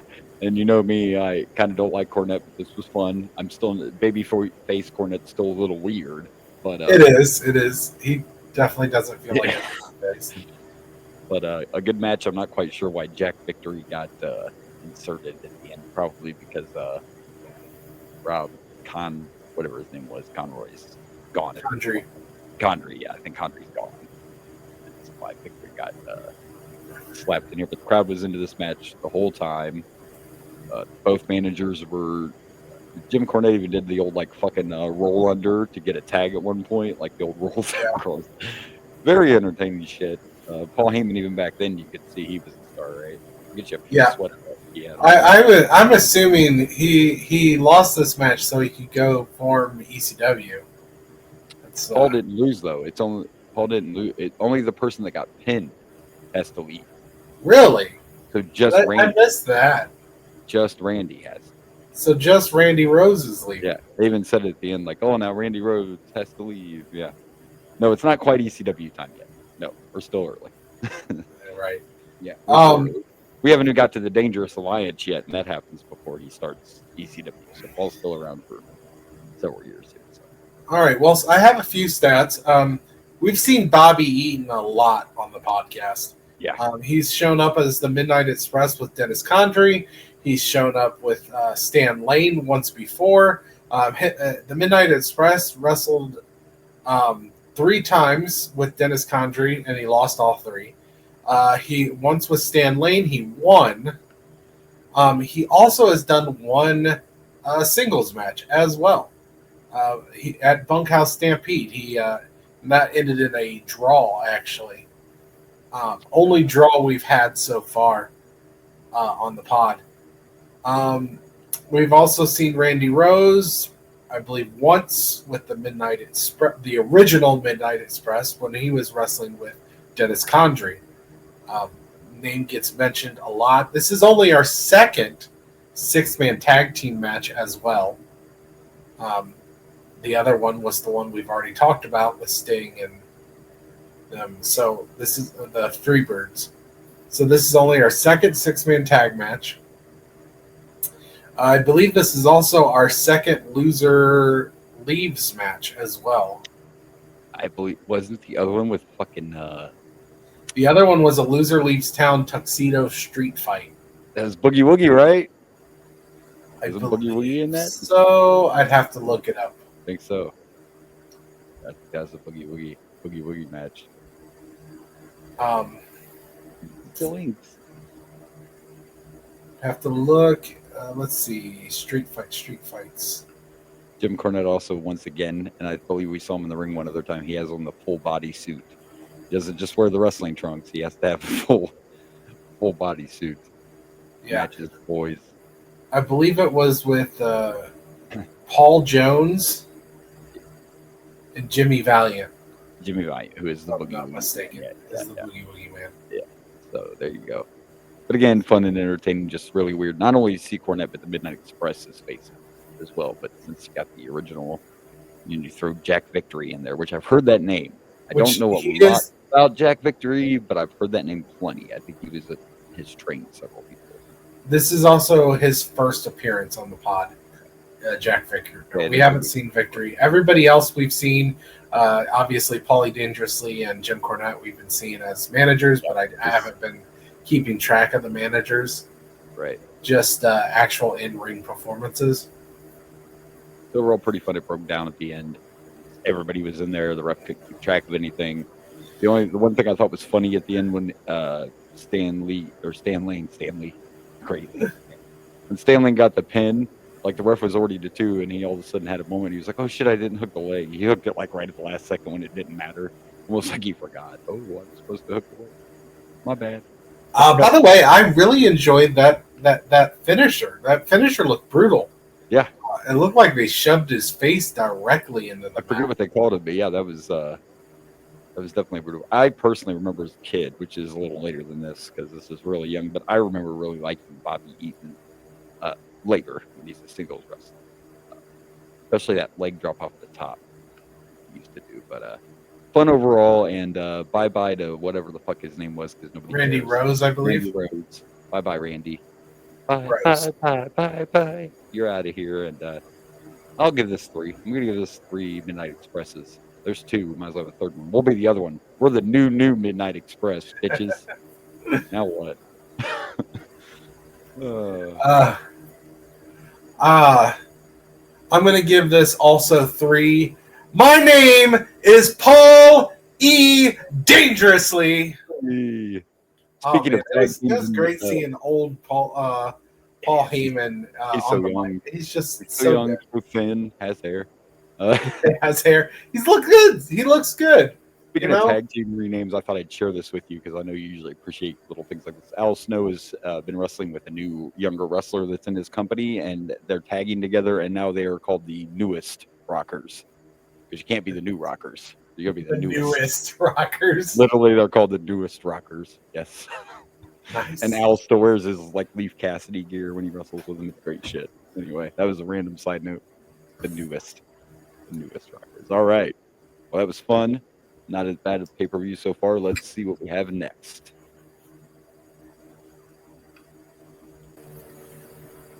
All right, so our next match is for the NWA World Television title. It's the champ Rick Steiner, and he's got brother with him. Scotty's with him. The ringside. This is actually a rematch of. It is. Yep. Yeah, Rick Steiner won it against Rotunda in the first match. Yep. Which was a True Grit, I believe. Yes, I believe it was. And I remember the first time that they met, we talked pretty good about the match, and I will again because what a wrestling match. This part's fun for me too because when it comes to WWE, I pretty much remember everything we watched. Going back this early though in WCW, like I don't remember Rick Steiner as a single star. I didn't get to see this stuff. When I think of the Steiner brothers, it's the Steiner brothers. Yeah, this is actually we've actually seen Steiner 3 times. He's done the singles. He was also in the 6-man tag match that we talked about earlier, and he was not with Scott. We have not seen Scott as a wrestler yet. He was on the sidelines there for this match, but he has not been in the wrestling match yet. Rick Steiner teamed up with Eddie Gilbert and Larry Zbyszko on a couple of pay-per-views, I believe, on the Chi-Town, last Chi-Town. And Rick, of course, used to be with the Varsity Club. Yeah, I remember Wes talking about the entrance musics, about how they both were using like the same entrance music. And by the way, I forgot to mention this after the last match, but for some reason on this pay-per-view, after every match, when they've announced the winner, they've also announced how long the match went, which is I thought that was kind of cool. 15 minutes and 25 seconds. Yeah, it's the first time they've kind of done that one. So this was a really good back and forth wrestling match, just like the last time these two met, which I always knew Mike Rotunda could go, and obviously Scott should be able to. They fucking wrestled in Michigan, for goodness sakes. But it was interesting when one Kevin Sullivan, who really fits the Varsity Club well, the one magician with the college students, comes out and basically said, "What a pretty puppy you have, Rick. I'm gonna get you and your little dog." Yeah, that was kind of weird considering it really had very little effect on the match. But did you hear them mention that if Rick got counted out, he'd lose his title? Oh.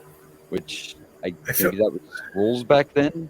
I thought that was that as a special stipulation, but when he was out there, maybe it was just they got lost in commentary. But the one did say, Magnum TA did say, he's got to remember if he gets counted out, he loses his belt. Didn't happen.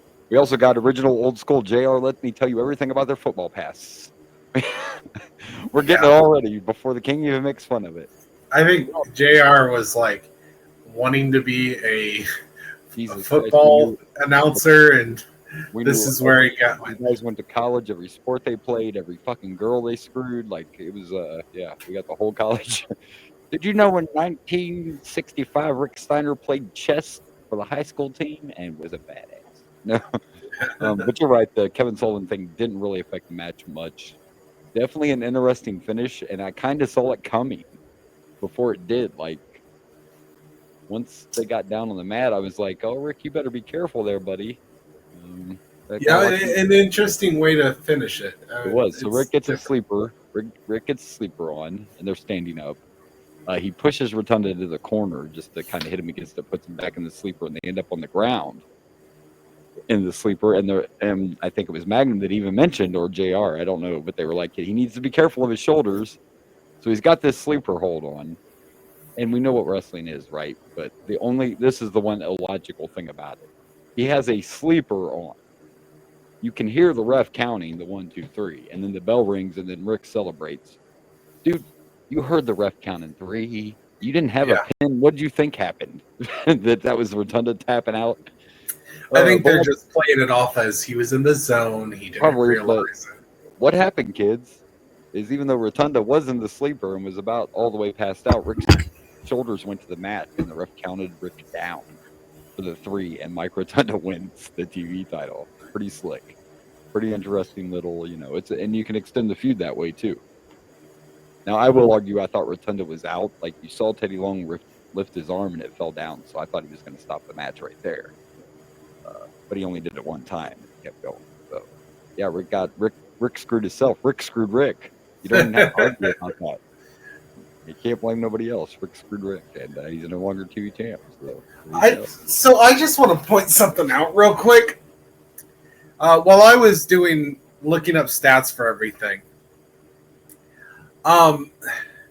there are so many wrestlers at this time named Rick or Ricky. Like, there's Rick Rude, Rick Steiner, Rick Flair. A lot of Ricks, right? And Yeah. people pick on Vince McMahon for avoiding that kind of thing. He doesn't want 800 wrestlers with the same name. Of course, this is early. This is the 80s. But yeah, there are a lot of Ricks. Popular. Yeah. What was going on back then? Your parents couldn't come up with another name? It was just Then we also got one tonight, Rick Steamboat against Ric Flair. against Ric Flair. The And Battle then of Ricks. We need a referee named Rick. Tommy Young and Ted Longer have to take a break. We got to need a ref named Rick. We got to throw somebody out there. But good match. The end was a little interesting. Might have took away from it a little bit because I was cool with just the old school wrestling match that was going on. But I also understand you got to build a story here. The Varsity Club is the evil heels, so they got to cheat to win. And it kind of made Rick look like a fool in a little bit of a way. Like I'm stubborn in the fact that I liked the way the ending worked. I thought that was a different, unique ending. it was definitely different. But Yeah. at the same time, I think they should have stuck with him getting counted out to lose. Yeah. Especially if he's going to lose the title Especially either since way. Took the time to have Sullivan come out and talk about the dog. Yeah. I Like, at least thought that just Scott seemed was going to out go of- back. I thought Yeah. at least Scott was going to go back or something. Like they kind of just, they could have done a little differently. I agree. Yeah, that could have been a way to get Scott away from the sidelines. But yeah, I felt like that would have been interfered or something. for this match. I feel like that would have been a better way to end it. But yeah, Besides that, though, good match.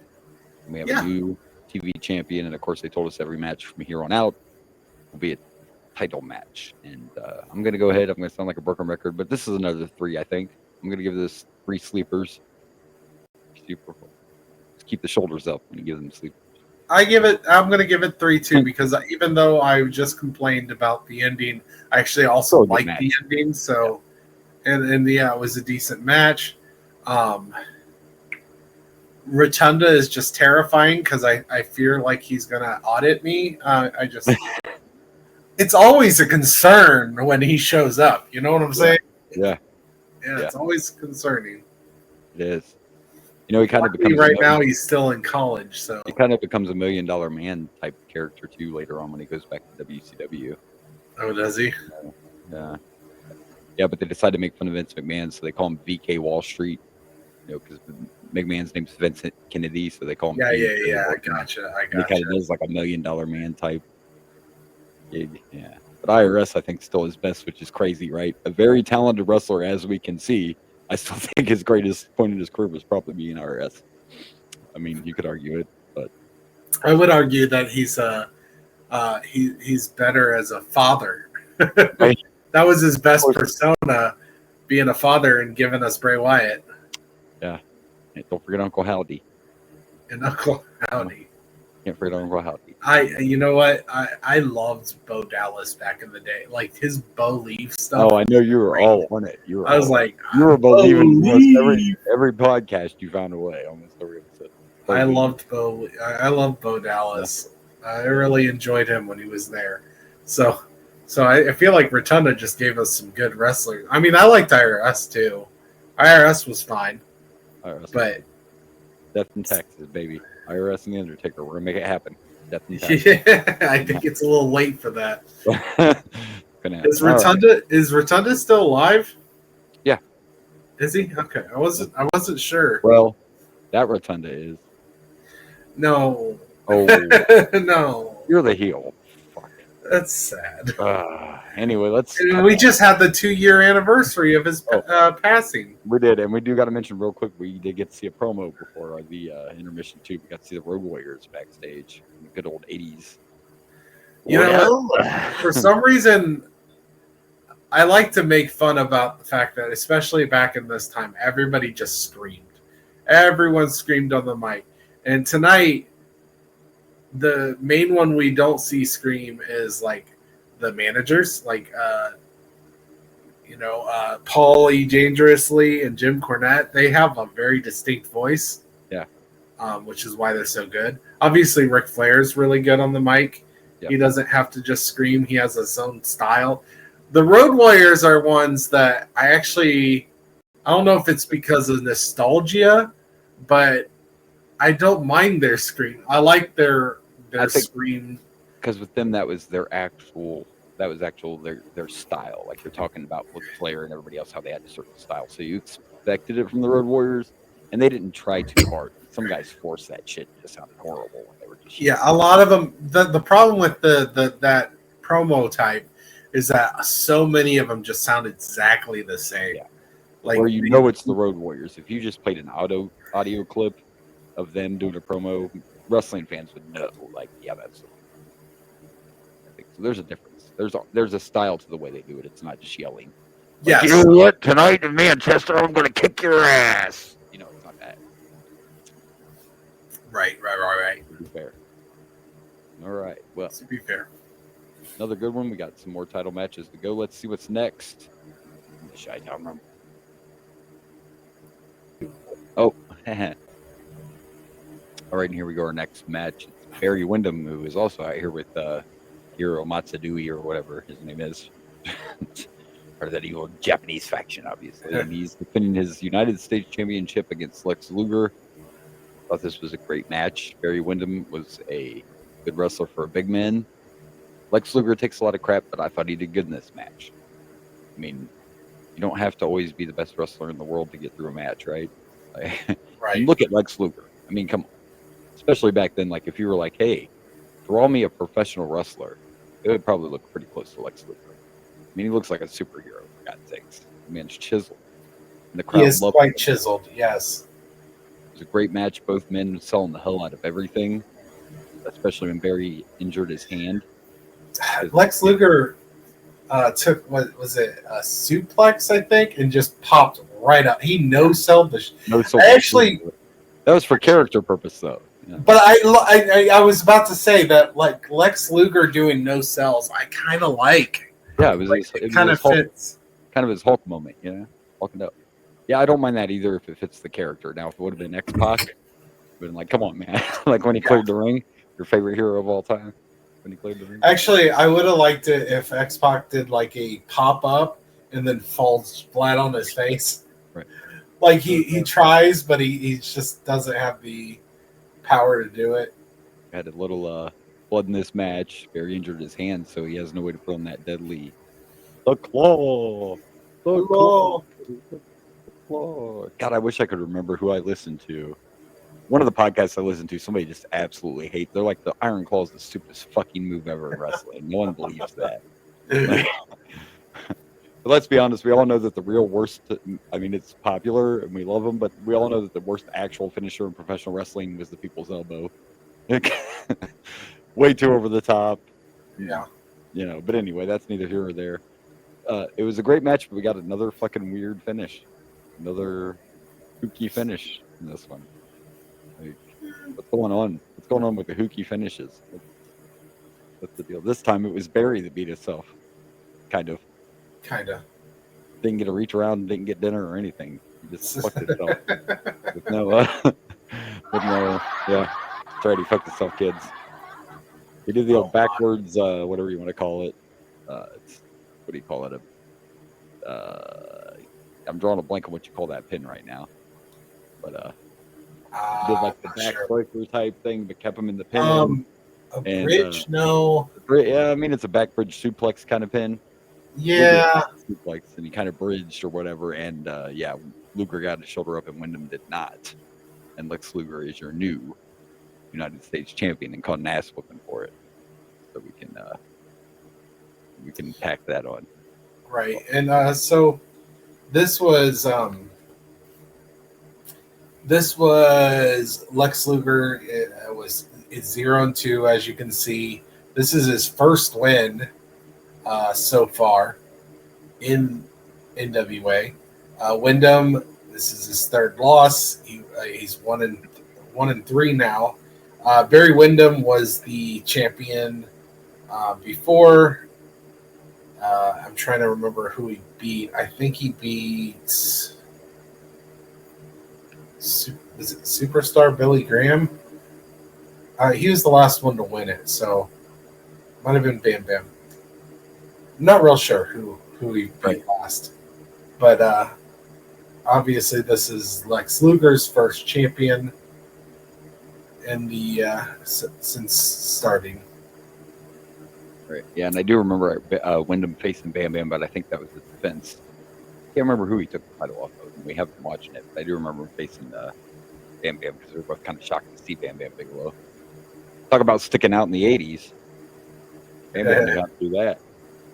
Yeah, the U.S. title's been one that's been.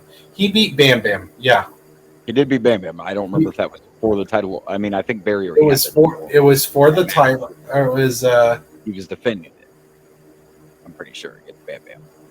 Yes, he was already the champion, and yeah, he defended against Bam Bam at True Grit. Yes, True Grit. This is Lex Luger's second time fighting for the United States title because he lost against Dusty Rhodes at the Chi-Town Heat. Shit, that's right. Because you step in the ring with Dusty, baby, you know you ain't winning. You know what I'm saying? Yeah, Dusty. He was actually the champion at the time. Yeah. So Lex Luger was champion, and he lost it to Dusty Rhodes in a title versus career steel cage match, where obviously if Dusty would have lost, he would have lost his career. Yeah. So. But we know that wasn't happening either. They just do it. We would be without Dusty Rhodes. Surprised Dusty's not on here, and he's not in WWE yet. I'm actually shocked Dusty's not on this pay-per-view. Maybe he's injured. I don't know. You're right. Dusty isn't on this. He is not on this pay-per-view. That's unusual for this time period. Well, he's been on. Pretty much everything you watch that's in WA, he's been on. Yeah, he was looking. The person that you'll see the person that has not missed a show is Ric Flair. Oh, Dusty's been on most of them. Yeah, he's champ right now, so Flair's not missing. Yeah, he currently has a 2-2 singles record. He's also he's been on 4 or 5. He's tagged with Sting once. We've done 4 podcasts. And I think that's it. He's only been on 5 of the shows. Out of this will be 8 now. Flair's been on all 8. Woo! Flair has all kinds of stats that I will be bringing up. He's going to be on this show too, but not quite yet. We have one more match before our main event. But as far as this one goes, I'm just a broken record today, but it's another 3. I mean, nothing over the top, but a great match. That fucking move, I don't know what Luger was trying to do when he came off the top rope, and he totally missed, and he wiped out completely and then rolled out of the ring. Like, I don't even know if he's going for a shoulder block or what he was doing. He just, like, fucking went off the top, missed Barry, and was gone. I see ya. Yeah, 3. 3 top rope moves that you shouldn't do. Kill yourself, Lex. Yep. Yeah, this was a fun match. Would you like to rank it? Have you already ranked it? Did I miss your rank? 3. I literally just ranked it. Yeah, I give it. Oh, I'm sorry. I didn't hear you say 3. Yeah. Yeah, I think 3. I'm gonna go with 3 as well. Truly, it's a lot of 3s tonight, but that's okay. That's better. Yeah, it's been like a. We can slowly see the NWA getting better as we get to every pay-per-view. Because I remember when we first started, we were like, we don't know these guys. They all look like fucking your drunk stepdad. Like, so it's really bad. Like, I know. So we're getting better. Doing all the research for all the stats, and like we've mentioned, so many people that have just been there like once. This is technically WCW. They're just not using. They're still doing it under the NWA banner, but this is technically. It's still NWA, but it is owned by WCW. So, anyway, I would say let's see what's next, but we know what's next. It's our World Tag Team Title match. We're about to see some LOD, baby. LOD. Well, they're not called that yet. No, they're Road Warriors. But actually, they were before this. But anyway, that's a long story. The original Legion of Doom was Hawk, Animal, and Jake the Snake Roberts. That's actually where the Legion of Doom. Really? Yeah. Yeah. You can look that up. There's a fun fact for you. That's the original Legion of Doom. Oh, because you they looked at him as a faction, So the Road Warriors were a tag team. Jake was the singles guy, and as a faction, they were the Legion of Doom. And then when they went to WWE, they were so known as the Road Warriors. Vince didn't want to use that, of course, because everybody knows it. So then they went back to being the Legion of Doom. There you go. There you are. Fun fact for you. I did not know that. Who would have guessed Jake the Snake as their other partner, though, right? I had no idea. They weren't face paint or nothing, and they weren't like a 6-man team. That was just a faction. The Legion of Doom. So there you go. Little fun fact. I'll be damned. All right. The thing we haven't seen a lot of yet, and I'm looking forward to, is the Four Horsemen. Yeah, they're not quite there yet. Yeah, because you got Barry with a foreign guy. Yeah, but I'm looking forward to seeing some actual good horsemanship. Yeah, we'll get there. Good stuff. All right, now we can. Let's do it. All right, real quick before our next match, we have some breaking news. My phone was blowing up. Really? Yes, everyone hold on to your seats. Swifties rejoice. Travis Kelce and Taylor Swift announced they are getting married. Oh, I did get that notification, actually. Phone's blowing up. Congratulations, Swifties. I could go a fuck less, but I just thought I'd find it in there. All right. I like Taylor Swift and Travis Kelce. I mean, they're fine as a couple, but I like never listened to a Taylor Swift song the rest of my life and be fine. And I hate the Chiefs, so that's kind of the lose-lose. Yeah, but I've listened to Travis Kelce Brother podcast. Oh, their podcast is real good. Their podcast is good, so I have a little bit of a soft spot. Congratulations for them. And here we go with our next match. It's for the NWA Tag Team Championship. It's the champions of Road Warriors defending against the Varsity Club, but not those two. It's close though. It's Steve Williams and Kevin Sullivan. Mike Rotunda's in that picture. Oh, jeez, that's dang it. Caught you. No, it's okay. Just joking.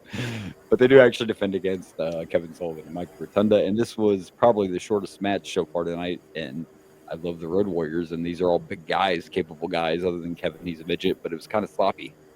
Kind of a sloppy match, and the finish was really weird. Like. Well, Teddy Long didn't see the other guy being pinned. Well, I think Steve went for his pin too early. Steve Williams went for his. Well, it's not that Teddy Long didn't see it. He counted the right people. He counted the legal guys. Those were the legal.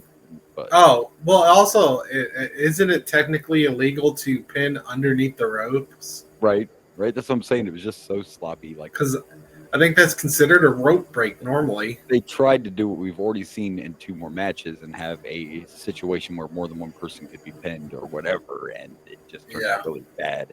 Then there were just a couple spots towards the end where Sullivan and Williams were kind of tripping up. I don't know. It wasn't the greatest. I love the Road Warriors. It wasn't the greatest Road Warriors match I've ever seen. It was short and sweet. And they're still champs. So we got all that. Yeah. But even the spot at the end where they were supposed to go for the Doomsday device and Hawk was out of the ring, but Animal didn't know it and would pick Kevin Sullivan up. And clearly Steve Williams walked right in front of him and he could see him, but he acted like he didn't see him. So Steve Williams could attack him from behind. It reminded me of a bad 70s porn. By the way, so did the opening. There is no such thing as 70s porn. I don't know how I didn't mention that, but tell me the opening to this pay-per-view didn't sound like some 70s porn music. A lot of them. It's when we were dealing with the WWE as well. There was a lot of the earlier ones. They just I think what it is porn developed 70s and 80s cheesy music as their porn music, and they claimed so yeah, they took it over. But as you see, the Road Warriors have a 1-2 record. We'd also have seen Road Warrior Hawk in a match, singles match. Varsity Club is 1-0. Obviously, they're now 0-2. Road Warriors are now 2-2. And we've seen Steve Williams in a match as well in singles. Yeah. So it was there. It was okay. But I'm only giving it a 2.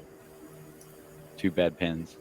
Yeah, I think I'm going to give it 2 as well. A little slow, a little sloppy, but that's okay. You know, it happens. Again, I'll be good. We're going to see plenty of great Road Warrior matches. So we will. We'll see plenty more of Hawk by himself, too, which I find interesting. But later on down the line, there's a couple times Hawk gets some really big singles matches, which I always found, I guess not that, like, a lot of people thought Hawk could be a single star, but there were things that prevented that.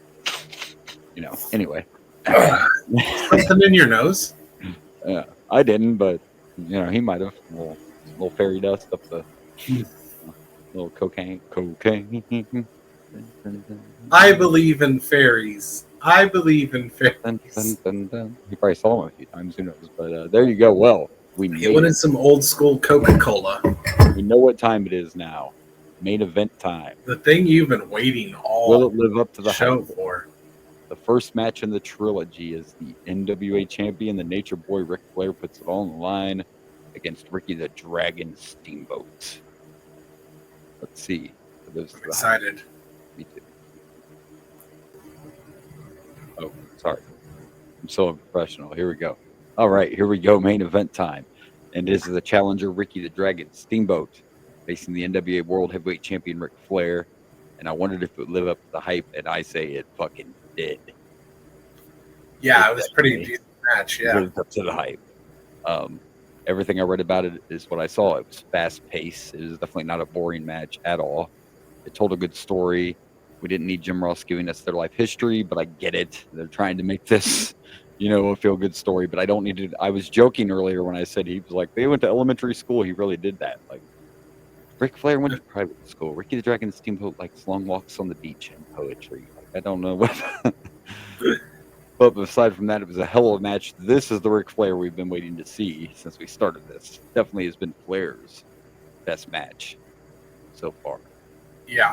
The chops back and forth, the action on the outside. I couldn't even call the spots that were in this match. The crowd was into it the whole time. It didn't feel like a 20-minute match. It was a little longer than that. It didn't feel like it at all. We had shenanigans, ref bumps, partridges and pear trees. Like it had everything. You know what I'm saying? It was the total package, but not like Sluger. Yeah, he was already in a match. Very good match. So, I just want to say, yeah, I agree. This was a fantastic match. Flair doing. They also had another spot, kind of like what we had in the earlier match, where Flair was doing the figure 4, and got rolled up, kept grabbing the all the tights. Not the tights. He was grabbing the rope. Oh, the figure rope, 4 leg lock. Yeah. When they had a long, but you know, more was happening. It wasn't just holding them. You know what I mean? Exactly. Like this was pretty much nonstop pace.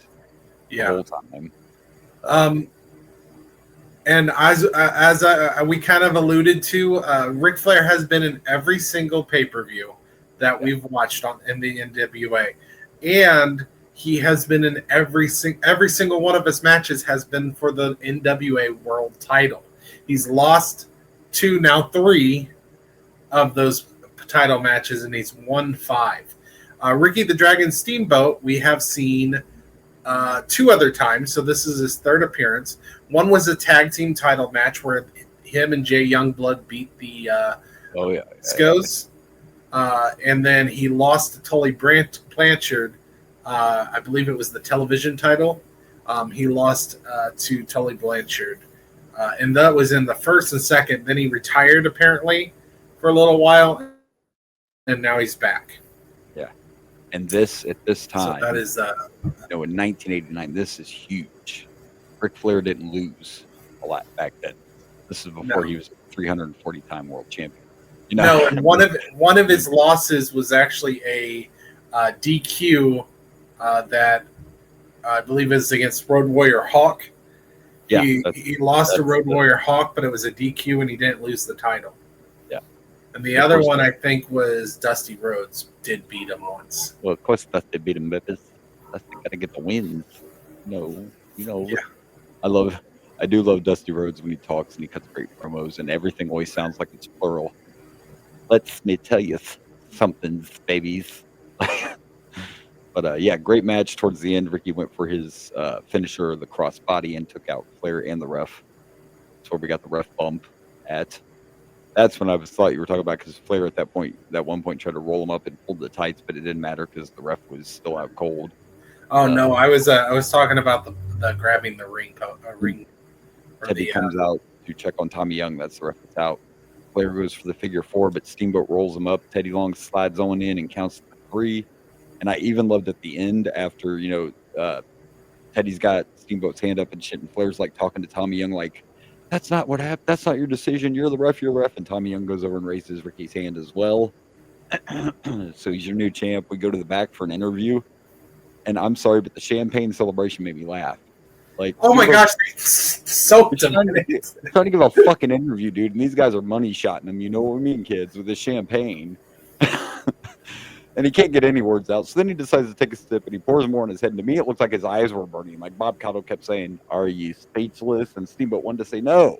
Did you not see them fucking throw champagne all over me in my eyes multiple times? I feel like I'm the star of a party porn. This is not okay. This money shot destroyed my face. I cannot." Yeah, he never did open his eyes. He barely opened them. He's like, I don't have a lot to say.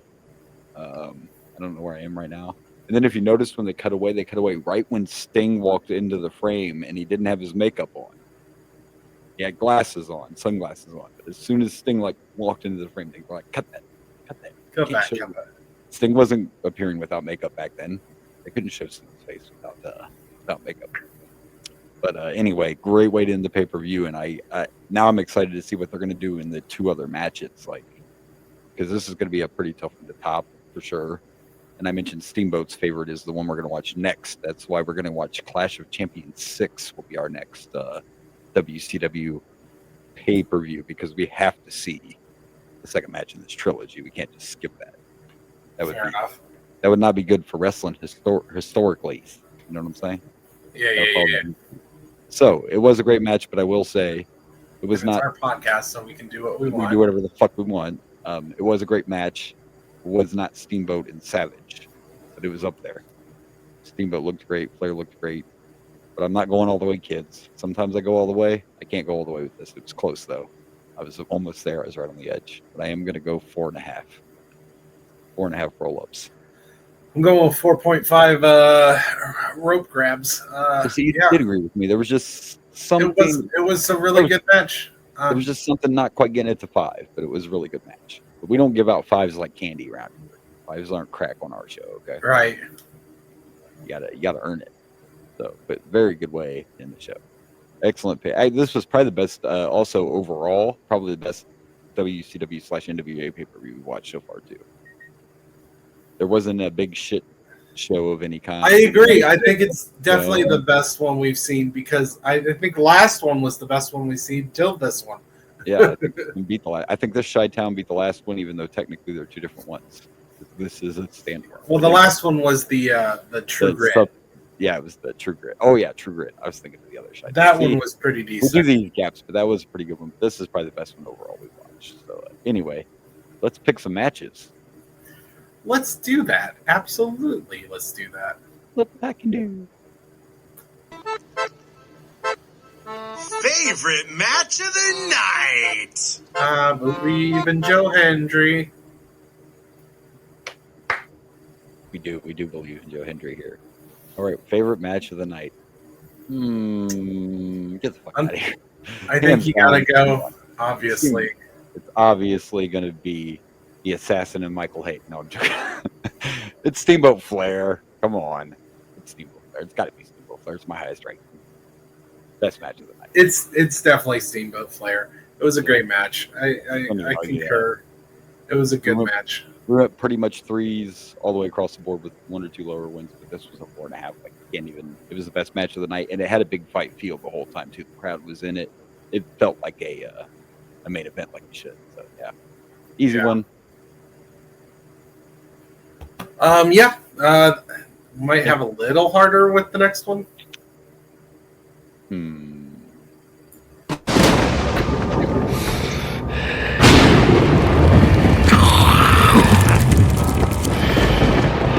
Worst match of the night.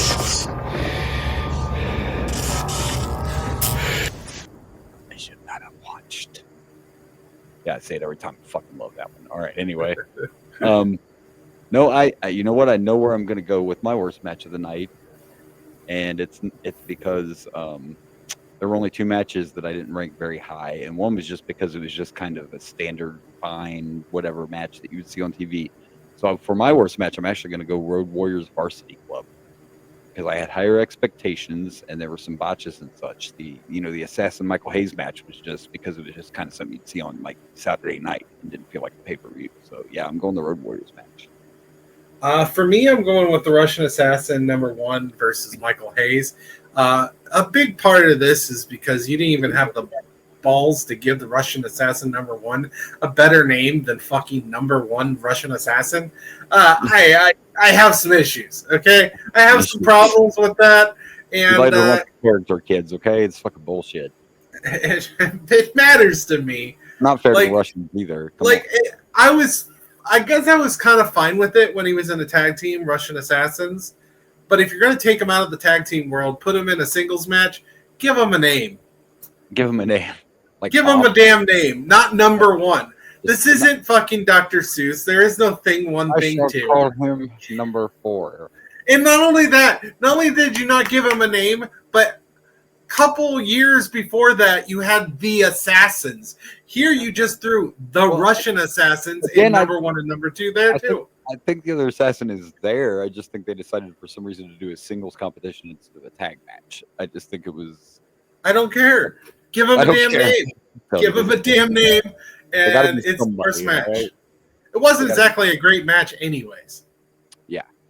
Well, don't worry, my friend. There's worse stuff down the road.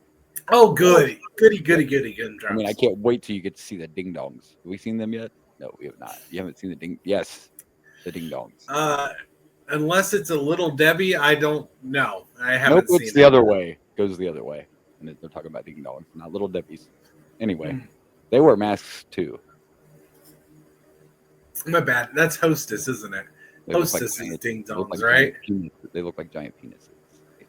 I gathered where you were going with. Oh, I thought I had to lay it out there. Penis. Anyway.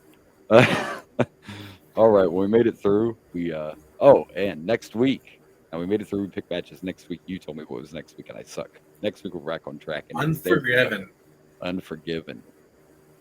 WWE Unforgiven next week. And I already have an idea for the art. Don't give away any spoilers. Cover art's part of the fun. We love Yeah. cover art and the tiki-takis and all. I'll tell you after we stop recording. Guys are fun. All right. Well, let's plug some pluggables. Yeah, let's do that. You can find me at Dragon Blazer Productions on Facebook, Instagram, YouTube, and TikTok. You can find me at Dragon Blazer Pro on the X. Fucking X. Actually remember my graphic this week. You can throw my graphic up real quick, and then I don't even have to remember. There you go. But it is Boomer and Blaze Show everywhere except for DX. We have to go at Boomer_Blaze. Don't forget to follow us and like us and share us and all that good shit. Leave some reviews. Yes, share all of it and listen to the podcast. Yes, all the way through. We support listening to our podcast. We love it when you listen, watch, or just, and again, we brought this up, but if you only like our bullshit corner or you only like the main event, go over to the YouTube page. This man's been working overtime. Like everything down. Hell, go watch a video game review. I suggest you watch everything, but if you don't want to. Watch it all. Go listen to us talk shit if that's all you want to do. Just go listen to us talk about the pay-per-view. But I suggest taking it all in. Do it. And honestly, we're getting actually more traffic on the Boomer and Blaze YouTube page than I am on my own YouTube page. My Dragon Blazer Productions YouTube page, these episodes are getting 0 to 2 views or whatever.